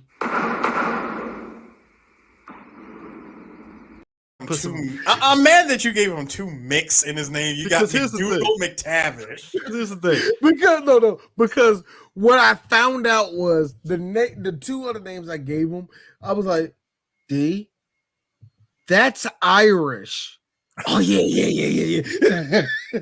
So yeah, that's what ended up happening. I'm just laughing because all it took. Because we talk about this when I say that he became the shit out of his ass. Because when I say he became the unofficial stunt double for Bruce Willis, I mean this because it started right at Live Free or Die Hard, and Bruce Willis must have liked him to where there was like, hey, I need you for every fucking movie I am in. Dog, that is so funny. That is just so funny. Because he's stunt double for Bruce. Let me run it down real quick. He's a stunt double for Bruce Willis in Cop Out, Red, Expendables 2, Looper, Fire with Fire. That's a Bruce Willis movie. G.I. Joe Retaliation. Wow. A Good Day to Die Hard, Red 2, The Prince. Again, these are all Bruce Willis movies. Vice, Precious Cargo, Marauders, First Kill, Death Wish. Yes, that fucking Glass. Blood and Money, Survive the Night. Bruce Willis's latest movie, Vendetta. This is what I keep telling y'all. Stuntmen are very important to Hollywood. Especially Bruce Willis. I need y'all to understand that stuntmen are very important because Bruce Willis saw a guy that had his physique when he was 26 and said, yeah, you can blame me. But back in the day, my man had a whole head of hair and was McDougal McTavish. McDougal McTavish. And this guy is giving him the business until, Leon ends up, turn the counter. But who was the second guy he fought? Second guy he fought was just some random dude, and this is the best I got, y'all. Craig the Hopper Kowalski. I like that name, by the way. That is played by Magic Schwartz. AKA that name sounds familiar. AKA racquetball fighter, because they were fighting inside of a racquetball. They really were. That is the most random place to fight. Racquetball court, really? Like, no. Actually, that is actually up there because I always say if there's actual street fighting, it is the rich. Like, yes. So and it would happen on either a squash court or a racquetball court. If you want to know, if you want to know what movie he's well, actually a couple movies. One movie we talked about. He was a stunt actor in Stone Cold. Oh, yes, of course and of course he's more known for Stallone's movie Over the Top. Yeah, I can see that. I swear to you, look, everybody, y'all, I have made several promises over the years that we're going to do Over the Top. We were supposed to do it this year. We're doing it next year. I gotta say though, eventually, watching this movie though, I will say this is probably why, like, I'm so like, all right. I know D is gonna probably like look at me with a weird face. It's probably why after watching this movie, I had to think back to that movie with Terrence Howard and Channing Tatum fighting, where it was the same setup where they were fighting in different venues and shit. You don't remember that movie? What movie is that? It's called Fighting. It's called Fighting. It was Channing Tatum. Same premise, kind of sort of like Lionheart and stuff. Channing Tatum plays a guy. Yeah. He fights in different venues, and like the finale is in a penthouse in New York, and he's fighting the old boy from Stomp the Yard and shit. I forgot the dude's name, black dude, but yeah. Was that the same movie with Lateef Crowder when he got punched in the face? No, not him. No, that's not it. That's not it. No. What was that movie? That was an MMA movie with Desmond Hunsu in it. Hunsu was in that one. Never back down. Thank you. Yeah. I was crossing it too. Never Back Down is another one, but I actually kind of like that one a little bit more than I like Never Back Down. I thought Never Back Down wasn't that bad. I thought Fighting it was corny, but it wasn't that bad. Fighting was basically them trying to do Lionheart, except with Channing Tatum, and I'm like, Channing Tatum ain't the guy, but whatever. He ain't that guy. Go back to dancing. Not that guy. Go back to dancing, Channing. So who's the third guy? Our man, finally. I love this dude's intro because first off, they're in the pool and all that. Next thing you know, you see this majestic Brazilian standing up. I'm like, what the heck? This guy has a legit intro. Like a legit fighting game intro. It was a Tekken intro, really. It was a Tekken intro. Yo. First off, the swimming pool league. That's messed up. So if you want to know wild kicks. That is Paco Christian Prieto. Ooh. Wait a minute, I know who that is. That was the dude. That was the dude in wasn't that the same dude that was in we were just saying it. Only the Strong. Only the Strong, right? It might be. He was in Only the Strong. He was in Only the Strong, this movie, Street Law, and Champions. So who did he play in Only the Strong? Oh, he was the lead bad guy. He was the bad guy. Yeah, I thought so. Yeah. Yo primo, I killed you. Yeah, the Mexican that tried his damnedest to be Cuban. Yes. Yo, papi. All right. That's cool. Navadio. Yeah, see, hold up. Since we go, Jesus. Since we talked about the pool fight, let me bring Barrio 15 times. Let me bring up like a goof real quick. Here's a continuity goof in this pool fight alone. Just this pool fight, sir? I'm talking about just this pool fight alone. There's plenty. I got plenty, but check it out. So during the fight, the pool, Lionheart gets a cut on his right cheek as he wins the fight and begins to walk up out of the pool. Before the scene fades out, we can see that the cut is gone. It's obvious as shit because you're fighting the fight, and it's like the first time before later on he gets his ribs broken by the Legionnaire henchman. He gets scratched. You're like, oh shit, this dude fucking means business and shit. Because up to this point, he hasn't really struggled except for against McDougal, but that's only he got slammed into a fucking window of a car, and it's like, nobody was expecting that to happen. Yeah, so like him getting scratched, you're like, oh shit, this motherfucker needs business. But then he, like you said, he walks out the pool, and I'm like, so the 3 claw marks from Vegas is gone now. So no. It's like the claw marks from Vegas. Claw marks from Vegas. No, Chris, it's actually even better. So you know how when you play Tekken, like Tekken Tag 2 or Tekken 7, whenever you get dirty or you fall into like some paint or whatever, it just magically washes off. Bruh, I know, right? I be getting mad. I'm like, Tekken, you came this close. You could have kept greatness. that in. This close. One of the best things, look, I used to love, was it Tekken Tag 2. Yo, I loved it because it's like, oh man, you can see all when they hop in the water, they get all wet, and it's been 5 seconds. It's been 5 seconds. What the hell, Tekken? This close. Heaven was that close to you. Heaven was that close. You just isn't it the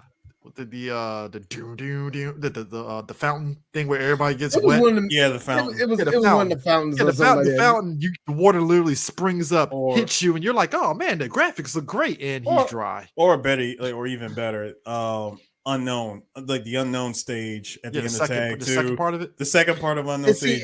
When you fall in that purple, you come out, you're completely covered, but then within 5 seconds, it's gone. See, that I can accept because it's like otherworldly and shit and whatever. I don't know. I can accept it more than dropping it straight up H2O and being dry in seconds. I'm sorry. It's simply goo. Okay. Yeah. Goo. What is this goo? That is my essence. Wait a minute. So June, are you like a demon now? Like, how did this happen? Was like Ogre a part of this? Like, you don't ask questions. You take the 15-hit air combo. She fucking lunges at your ass, and that's it. Also, guys, I'd rather take that tiger and hopping at me and taking that 15 hits. Also, during the pool fight, Leon's his lion tattoo just disappears. It really does. It's like, is this a temporary tattoo from the fucking the little 25-cent shit that you get at the grocery store? No. This is the director saying, "Oh shit, hurry up before he gets on camera." Which is to me, that was too funny. To me, I really feel that was actually a legit goof. I think it was one of those things when you saw it editing. Oh, we can't go back and do nothing with that. There's nothing you can do to fix that. Now the whole movie, try your best, get around it. Movie, Lyon has been doing a pretty good job of avoiding the Legionnaire goons. He's done a pretty good job. He's kind of the Legionnaires would miss him when he visits old girl at her place and stuff. They'll walk past the thing and he's walking out and stuff. There was a couple times that happened. So he's doing pretty good. Right after he gave her the first check, the little girl got his bike. He's sitting there in the alleyway looking. Boom. Legionnaire guy looks at his binoculars, sees his ass, and was like, he's here. They cornered his ass in the alleyway. These motherfuckers chase this dude through the alleyway. They have a short little 5-second encounter. I love how Brian Thompson pulls up on him. Hey man, everybody's coming for you. Hey, I think is there something you want to tell us? Is there something you want to tell us? Tell us, man. He tells him in Night Slasher, like speaking in Night Slasher. Like, Leon, if there's any problems, like we should know about it. Gotta be honest with you. I kind of was expecting him to fight Leon at the end, and I was disappointed that didn't happen. Well, he did get kicked in the face. I know, but like, were you guys kind of disappointed that he wasn't like the bonus boss at the end of the movie? Like all of a sudden, he just. I'll be honest. Listen, Chris. When I saw this as a kid, I definitely was. Listen, you know for a fact that Brian Thompson cannot be distinguished yet goonish at the same time and try to be Shiva from Streets of Rage. I kind of wanted him to be. So basically, what you're saying is he just plays the role. It's either one or the other. He's basically Billy Kane. I'll fight you, but he's told me not to. No, he's Billy Kane. He's Billy Kane. Stick's gone, bro. He ain't got the stick. Therefore, he's useless. So he's Billy Kane in Fatal Fury, the motion picture, where he comes in, makes his appearance, and was like, "Yeah, I ain't touching you. Have fun." I'm sorry, Eris. I understand what you're trying to do for your boy. No, I just think his character wasn't written all the way out. They got to the end of the movie. What was the conclusion for him? Boss lady is. That's a conclusion. I wanted to point out, gentlemen. Did Yo. y'all like how he no sold that kick to the face? Dog, that's how he looked afterwards. He slowly slid down. I was like, great. I mean, if you think about it for a second. His boss is basically broke. Hold up, when you I'm about to make a joke here. When you nut, but you're disappointed. I mean, look. Yeah, that is a you bust a nut. You know how they have the when they were satisfied when you like this SpongeBob drenched in garbage, like when you bust a nut to something disgusting. When she brags about her box and you finally hit and you're disappointed. Now hold on, Eris. When you bust a nut and they keep showing the guy's face on screen. It's like, I didn't come here for his face. Switch it over. Worst cameraman ever. Boy, you ever have one, look, hey, guys at home, you ever had one of those moments where you were like, we trying to say I'm gay? It's worse than the cameraman that sits there and does them camera shots underneath, and I gotta see the dude's junk. And it's like, bro, I didn't ask for this camera shot. All right, Jesus. Hey, Eris, this is the time you get that joke out. Me and Eris was talking one day, right? Yada yada yada yada yada yada yada. So, how did you know? Okay, D, you know how he had those gray hairs? Oh my God, you seen him too, nigga? Yes. Let me take a wild guess. Let me take a wild guess of who this was. Let me take a wild guess of who this was. Richard Mann? Yes, it was. Yes, it was. Let me tell you something, folks. I'm not saying I know my porn stars, but when you say gray hair, Richard Mann is the first person that comes to mind because... I got a question, Chris. Why Richard? Because he's the only one who's actually aged, whereas Shawn Michaels refuses to age. Yeah, because here's the thing about Shawn Richard Mann. Also, Shawn Michaels still shaves like he's 14. Yeah, Richard Mann. Like he's 14. I think I saw... Look, Shawn Michaels, you are 62 years old, still having sex with 20-year-olds. Have a hangout, brother. We know what you are. See, when Richard Mann does it... I refuse to do that, sir. See, when Richard Mann does it, it's giving Bill Cosby vibes, and I don't like it. I really don't like it. It's like, man, like I need you with an older chick. I don't need you with Demi Sutra and shit. Nah. Get your ass, get your ass with Cherokee Gas, and I feel better about myself. Like Chris, stop it. He can only smash Sarah J for so long. No. I'm laughing like a mug. Him and Bob Marley had like 5 different videos. I'm like, yo, Rich, I know what you're doing. You just staying around all them hood chicks. It's like, I get it. Misty Stone will fuck you. That's about it. You know. Nah, Misty, stop calling. Damn, nigga, why you still here? Like, didn't you save up money for retirement, nigga? Ain't you got kids? Ain't you afraid they might see you? Richard and I don't give a fuck old man status. He don't give a shit. He's still doing his thing, unfortunately. It is what it is. But you mean fortunately, sir. Fortunately. I saw that. Look, hey. I seen that scene between him and God, I forgot her name. Never mind. Anyway. Let's set the tone for this finale with him fighting Usain. Or as I say, what's the new guy that's in WWE that they kept teasing for so damn long and he finally popped up? Raj, not Raj. Mirror, or whatever the fuck. God, I forgot. Veer. Yeah, Veer. The Lionheart's version of Veer. Yeah. This dude.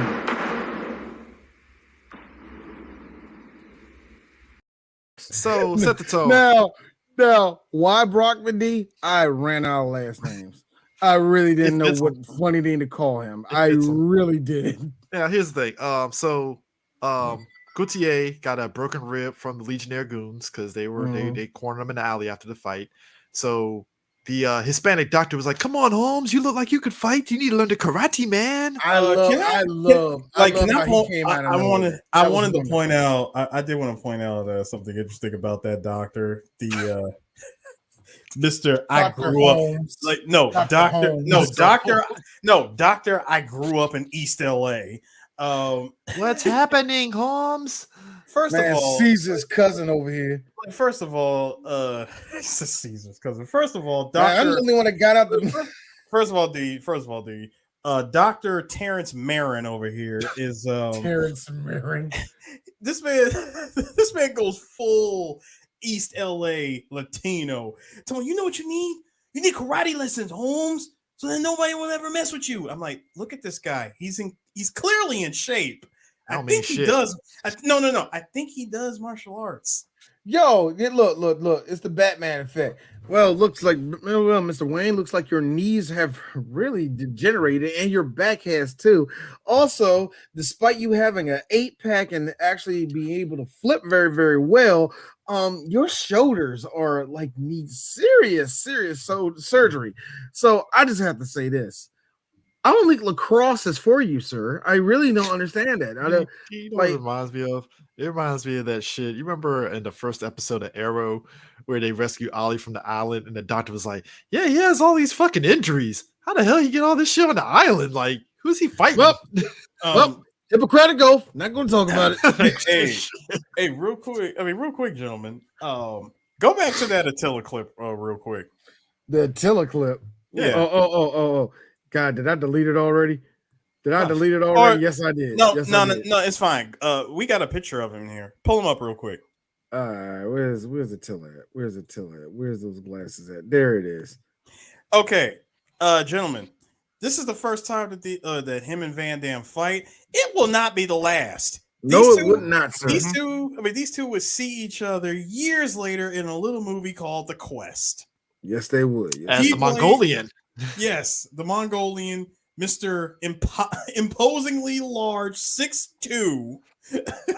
Man, this man played a Mongolian. I don't even think he could play a Mongolian. Is that kind of racist a little bit? It is kind of weird because he falls in that blend of brown where he's actually that dude is actually North African. He's Moroccan. Now you want to know? It's just so funny that the interesting bit about him is that he grew up in Brussels and he's actually friends with Van Damme. Yeah, he's in that same little circle of Van Damme circle, as you will. But he has a legit intro too. Like, not too many fighters in this movie have like legit intros because like every time we see them, they're already in the middle of a fight, so we never really see the intros for them. But Attila's intro, perfect. As a matter of fact, he got 2 intros. Number one, he's got badass boss final intro, boss vibe where he gets out of a plane holding a cat. Pure villain. His second intro when you hold square at the loading screen, he comes walking into the arena. Shut up. What? You get where I'm going? Hold square at the loading screen. Hey, grandpa. Capcom Fighting Jam didn't come out last week. Got Capcom Fighting Jam at home. I had to look for like, don't say Star Gladiators. Don't say Star Gladiators. But no, something else. But no. I mean, the other intro, dude literally walks in like Gil from Third Strike. Notice he's not carrying his cat. His cat is being carried by his crew. I mean, just hey man, I love this guy. I love this guy's presence. His stage presence is awesome. Hey, Harrison, he does this every time. Hey man, take care of that pussy. Boo. No, that's that one dude every time. He think that's look. He think that shit funny. He really think that shit funny. You know what? I'm gonna say it, bro. I think this the week. He getting his ass whooped this week. It's happening. I hate this cat really too, man. You know this motherfucker cat? Yeah, I'm talking about you. I have to put out something here. My man's whole when he said I think this is the week, he said, I hope he gets his ass whooped. I hope he gets his ass whooped by somebody who's in a completely different weight class. I had to put out something. I also hope that not only does this dude whoop his ass, the dude has a chance to fucking kill him, but he doesn't. He chooses to be the bigger man of the situation, making him feel like a bitch at the end. Get this fucking cat off me, man. I don't like it. Keep scratching me. Now, here's the thing. Go ahead, Chris. My man's whole gimmick is basically he gives his opponents the illusion that they're actually the hope that they're going to actually beat him because he eats some punches, and this is then why I it's like to call it Floyd Mayweather. Yeah, he eats some punches, and then eventually, all right, man, I gave you enough hope. Time to fucking go to whoop your work. ass. I gotta be honest with you. I understand what I gotta understand. Look, I get it. But as a dude that I'm not saying me, but I'm saying he's supposed to be a dude that downloads fighters. He has some shitty bandwidth. Like dude, you had to eat all those punches till you finally go. I know your strategy. I don't even think it's that. I really don't even think it's that simple. I think you're trying to give him way more credit than he deserves, D. Because real talk, if you look at that video, like when Cynthia was watching it, doctored that video, by the way, which she did. She doctored the show the guys at the betting house, but no, the one that she shows, the the Legionnaires was just take a look at him. He gives this guy plenty of false hope. And then rips him apart. Now, you see legs. Now, understand something. He didn't need to download anything. He just sat back and said, "Oh, press this button to activate God mode." There was no downloading. There was no counters. It was just I grabbed. You see how Pikachu's legs are? I mean, ears are. That's how his legs are. Here's my thing. Click. So I like how it was so obviously dummy legs. Yeah, because the ass looked way more wider than it needed to look. Well, here's the kicker. Like it was the same dummy. It was the same dummy legs from the Thing. Cynthia bets her entire fortune, which I'm like, why the fuck you would do that? But whatever, I get it. You're a villain, so clearly you think that you got it. I can answer that, Chris. You're muted, D. I was saying Reaganomics, nigga. Scare money, don't make money, nigga. No. Two. Hold on. Okay, two. Yeah, go ahead. Two. Joshua, I get the logic because hey, you're worried for your guy, and he bets against Lyon because he's like, hey, look, I bet against you, but we can split this shit 50-50 because I'm worried about you because bear in mind up to this point, Lyon didn't tell nobody about his broken rib. Didn't say shit. That's why he paid off the doctor about that shit. He's like, I don't want them to know. Everybody's betting against them. Man, it's business all the time. Yeah, betting against them. He's going into it, and during the fight, old boy fucking boots the asses to fucking Lyon. Oh no! First of all, that one punch. I'm mad at him. I'm mad at him. Take a picture of that one punch. And then Attila notices. But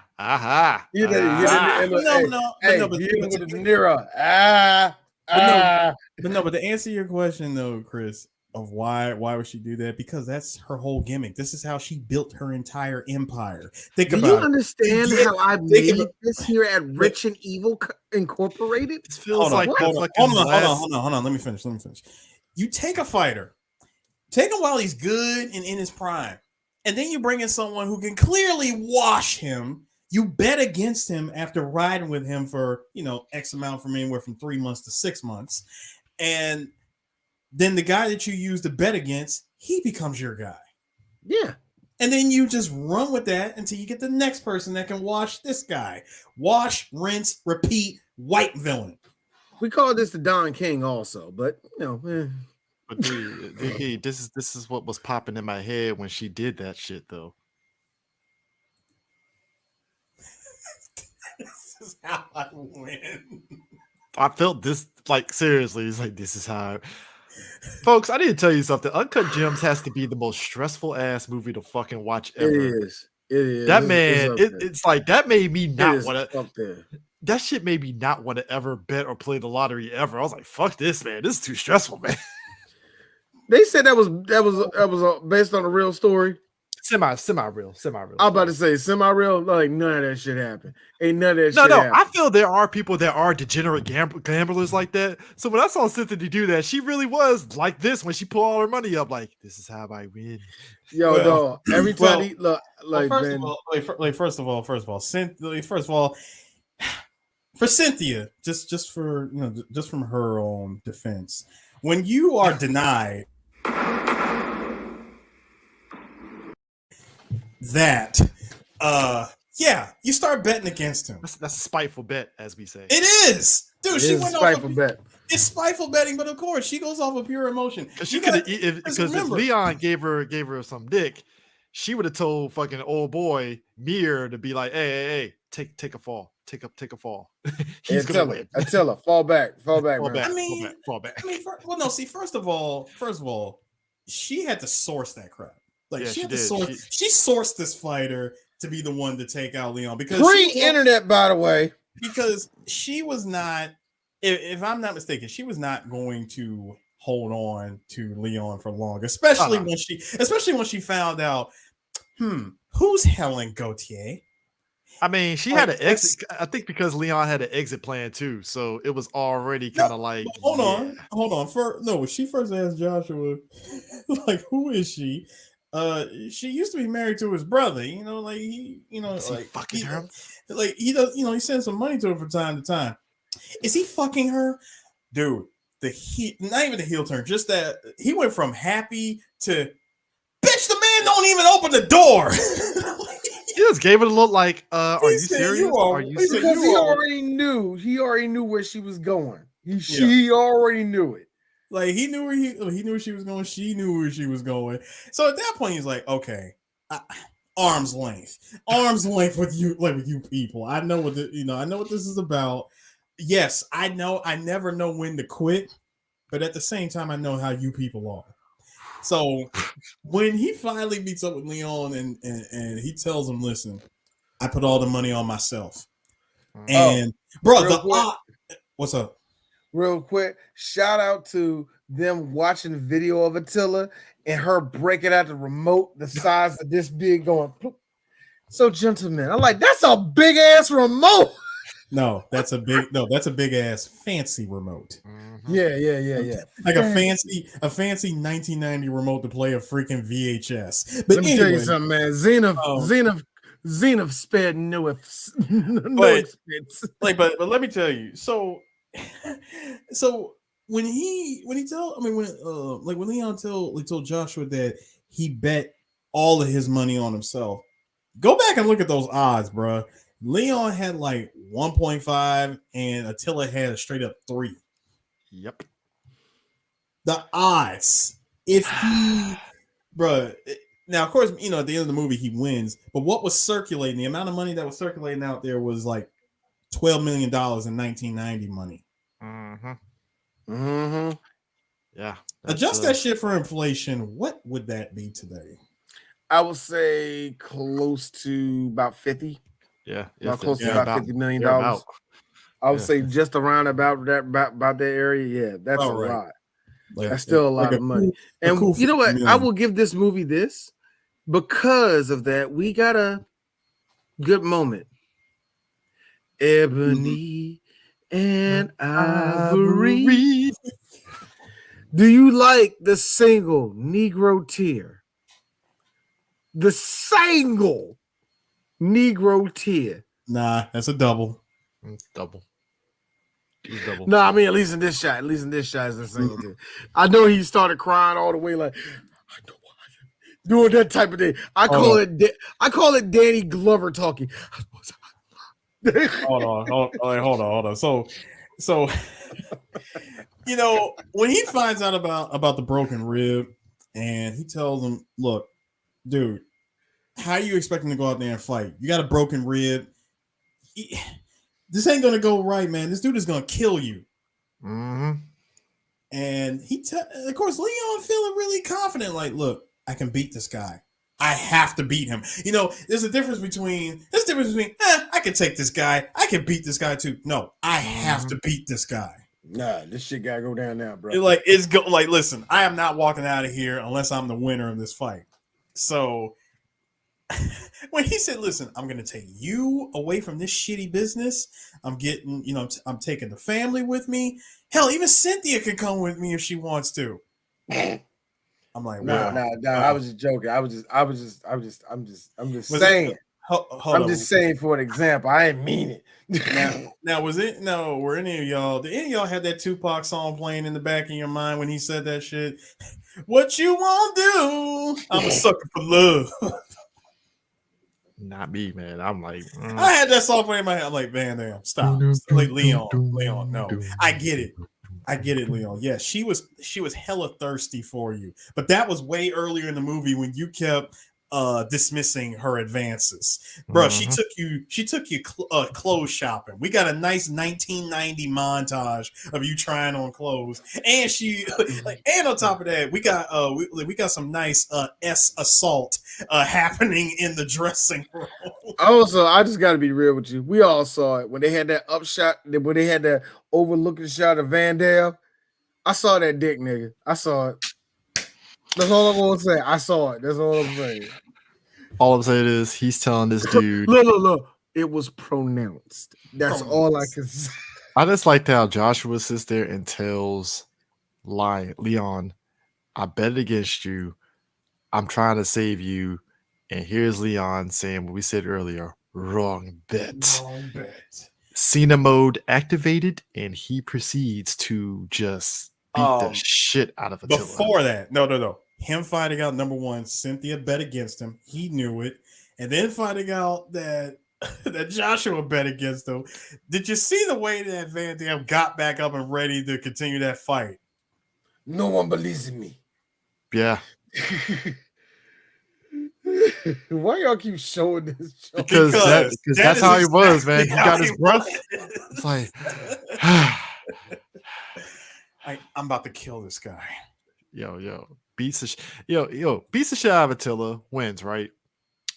What gets me is that Cynthia tries to do what most people, when they lose a big bet, she try to get the fuck out of Dodge. Like, yo, start the car. I like how she said, start the car up. She said, start the car. Notice that her car was stuck in the middle of all of that. Then one of the best lines. Then one of the best lines in the whole movie. They stopped it. Cynthia, can you see it? You got the house. The house had a word with you. Next thing you know, you hear over the walkie-talkie. Make sure that bitch don't get to the gate. My man said, if you find that bitch, make sure she doesn't leave the premises. She's on her way back. She's on her way back to the door. Hold up, she's on her way back to the door with the money. I was like, yo, hey, dude, let me tell y'all something. Women, let me tell you something. Men, we will call you bitch here and there, but if you know you're in the wrong and we call you a bitch, so sad. Oh yeah, no. We're not doing this. Now, D, let me tell you something. When my man said that she was on her way back to the door, my man radios back with the cash. I'm like, fam, the American branch of the Mishima Zaibatsu is not playing right now. Bruh, look. This is what I said, man. They gonna fuck up Brian Thompson because they ain't gonna touch her. They gonna fuck up Brian Thompson because this day. That nigga going home with a whole broken hand. Each digit. Money or the hand. No, they gotta give. No. They gotta give them money. Period. And she talking about it's in New York. Tell them I'll have it tomorrow. I promise. I'll sell the penthouse. Like, no. You do realize that she bet $500,000 on Lyon against him. It was said best by Tiger King, y'all. I'm never going to financially recover from this. No, you're not gonna. This is it. Like this is it. I'm maxing out credit cards for the rest of my life. That's what's going to happen. Did y'all also like the Legionnaires since they came to watch? Did you like them initiating the slow clap? Yeah, they were the lead. I like how the Legionnaire goons went from we want to see Leon get his ass whipped to I guess he ain't that bad of a guy. Maybe we were so very hard on him. They looked at him like, damn, he really did. Listen, he fought with some serious honor. This man got heart. He got pure heart. You know what? It's Bloodsport again. Yeah, it is. The freaking government, the government sends two guys, like two agents after Frank Dukes. The Legionnaires, they get to watch Frank's last fight. These guys come and see Leon's last Here's fight. the thing. The difference is that number one, in blood sport, it made fucking sense because the military does not like you doing stupid ass high risk activities. Made fucking sense. Made perfect sense. Like, why the fuck are you in a damn unauthorized fights? The hell is your problem? So, in the case of the Legionnaires, I'm just going to put it out there. Legionnaires are just assholes. Why do y'all care so much? I mean, I know he's AWOL. Hold on. I know he's AWOL, but it's 1990, man. Bro, when they went to the French, they went to the French consulate and gave him the picture, got all the information. So I'm like, look, we got the return address, we got everything that we need. Can we do something about this? Listen, I could forward this to the, to the LAPD. If they're not too busy doing, I don't know, catching criminals, catching drug lords, gangbangers, or like, are you talking about catching brown people? Yes, brown people. Yes, like, shut up. And all of that, then maybe they can bring the asshole in if they have time. That's how low on the totem pole he is. Which I'm like, yes, he's that low on the totem pole. Like, bro, they really don't care. Like, it's like this. No, I know somebody said, "What if he got secrets?" Dog, he was pretty much cleaning toilets, man. I don't think he knows the codes. Is what I'm trying to say. No. On top of that, dude, it's first of all, it's a private military. Also, run back to your family. And the thing of it is, to me, folks, my man goes back to his family because Legionnaire saw the little girl. I don't want you to go. I think it was before that, because even they knew, like, damn, this dude really fought and he did all this for his, it wasn't for him, it wasn't for nobody else. He did it for his family. And I understand. Put it like that. One of them was like, I understand. I like how they didn't even get down the block. They barely got past the block. They stop. They pull over. My man goes, "Get out," and good luck.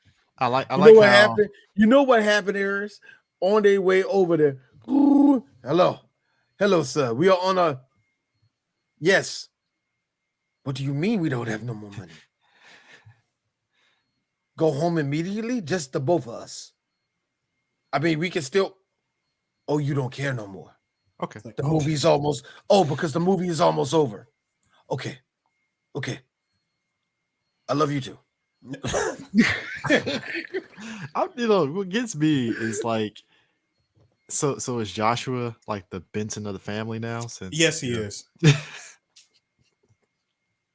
Because he is. You better start learning French, my guy.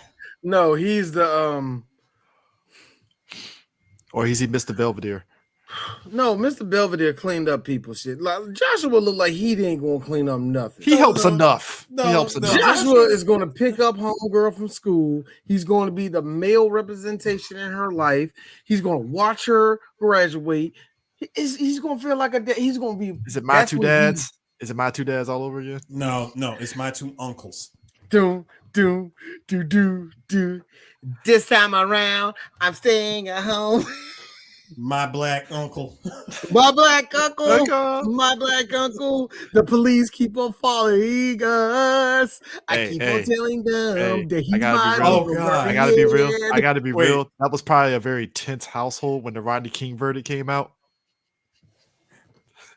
First of all, they weren't in LA at that point. They were no longer in California. Remember, Leon they got money. They probably in a nice part of California. They went to Mexico. No, Leon stuck to his guns when he said, "I'm taking you away from all of this. We're gonna put all this bad stuff behind us." They're not just gonna move to some part of LA down the street, bro. Move to Canada. They probably left the country. No. You know what? Like I said, they went to Mexico. They moved to Canada. French Canadian. No, they went to Mexico. You do realize 12 million.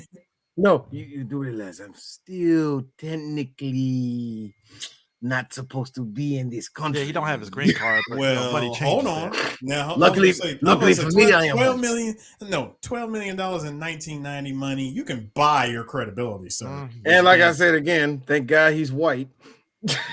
Hey, all I'm saying is, seriously, no matter where you are, that Rodney King verdict was still tense as hell in that room. Like, hey, white people, y'all gotta understand.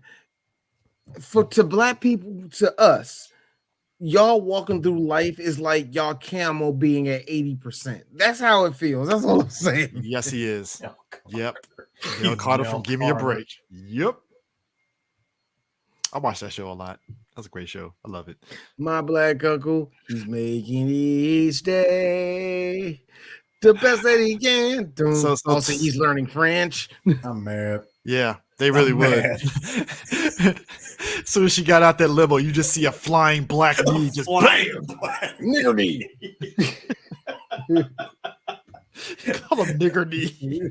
See, D, you had to go racial. Why can't you like come on? No, D, you gotta be creative. Nigger genocide.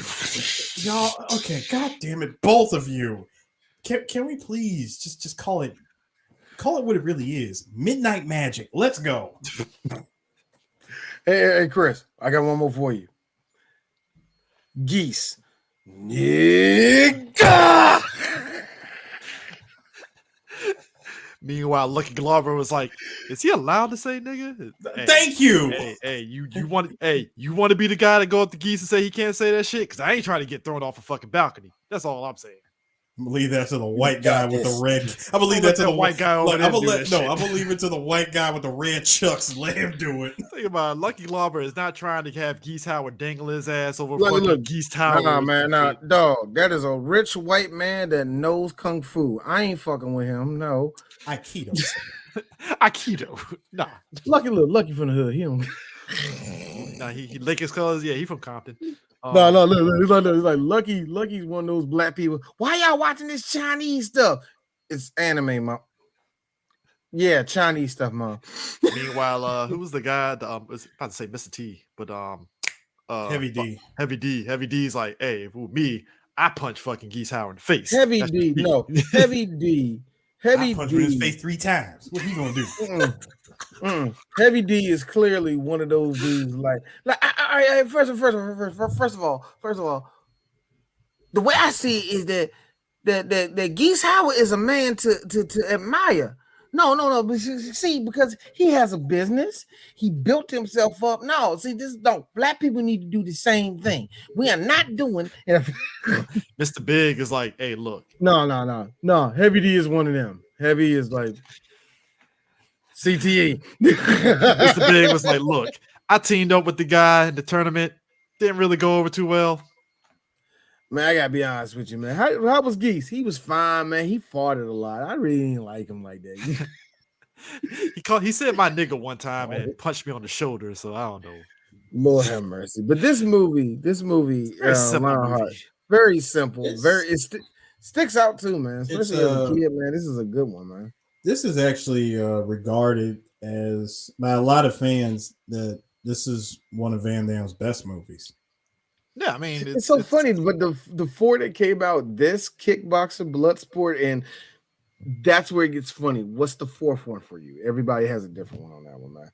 I personally like Double Impact. I like Double Impact. So I'm talking the 4 movies that follow this. No. He's talking about total, like in terms of okay, I got you. Yeah, I think me personally, I love Double Impact. Yeah, I think Double Impact is up there. Like if I can pick 4, it's those 4, man. It's just wild to me that this man, before he did Lionheart, he had Rambo 3 and Cyborg under his belt. And I really like the fact that, and that's another one that, well, here's the funny thing. Even though I don't put it in the top 4, Cyborg is one movie I always tell people I recommend it. I recommend it to everybody. If you've never seen Cyborg, why the hell you haven't? Check it out. It's so different. This man helped Rodriguez with From Dusk Till Dawn and writing and finishing up the script for that. That's crazy. Wow. Like, just to be on that movie, that gem of a movie. Like, that's, I mean, look, hey, I love From Dusk Till Dawn. That is my jam.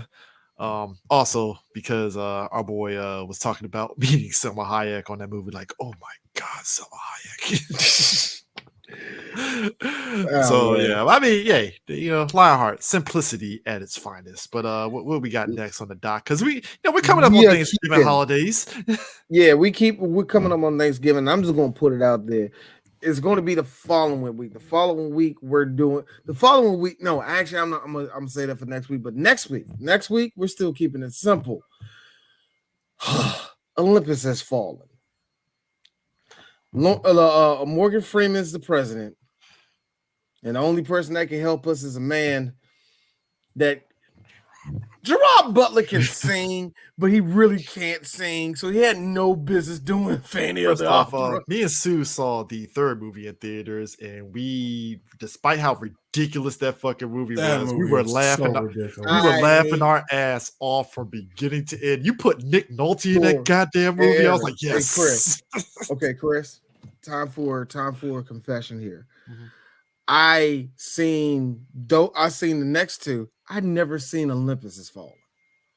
And so, when you made me see I saw London Olympus. I forgot I saw Olympus London Has Fallen. When you made me see London Has Fallen, that was the second one. London was falling. Yeah, right? London's falling. Yeah.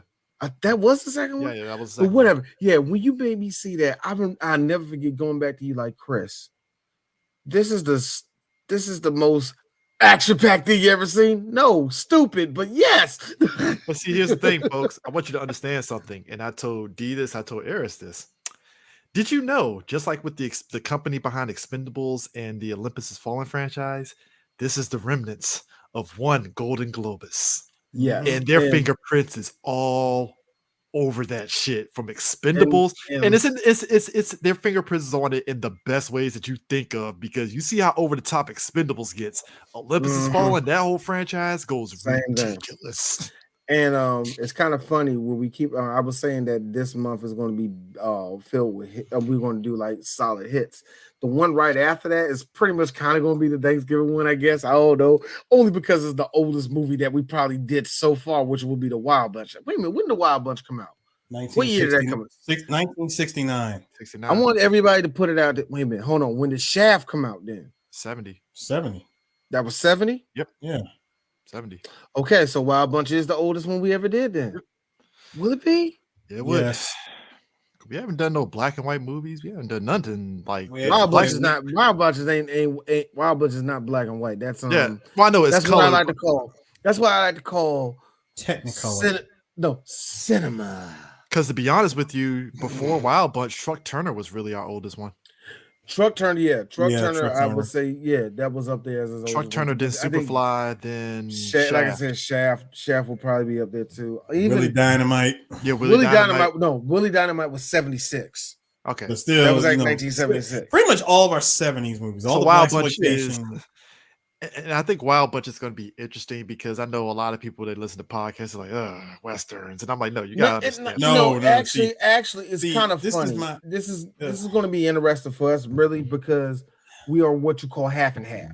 We are half and half because y'all showed up for Tombstone. God damn it. Y'all showed up for that. I'm glad y'all did. No, but it's not even so much that it's, that people showed up for Tombstone. I need y'all to understand that if you like Tombstone, this is the movie that inspired a bunch of movies.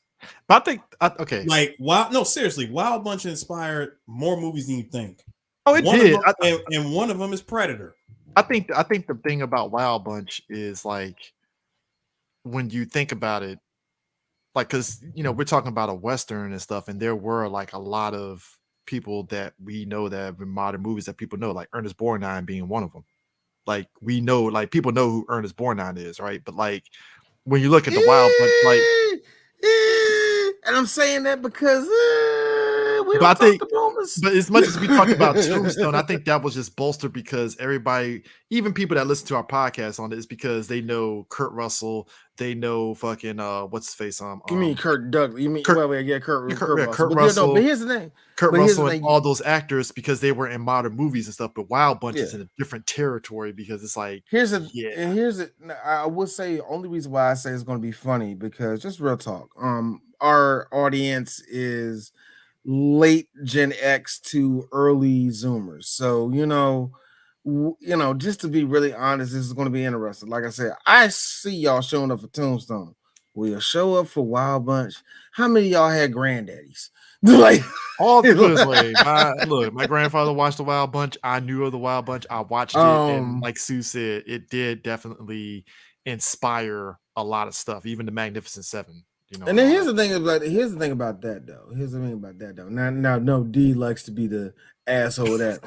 No, that was Kurosawa, sir. But anyway, but no, just real talk. And Eris needs to hear this too.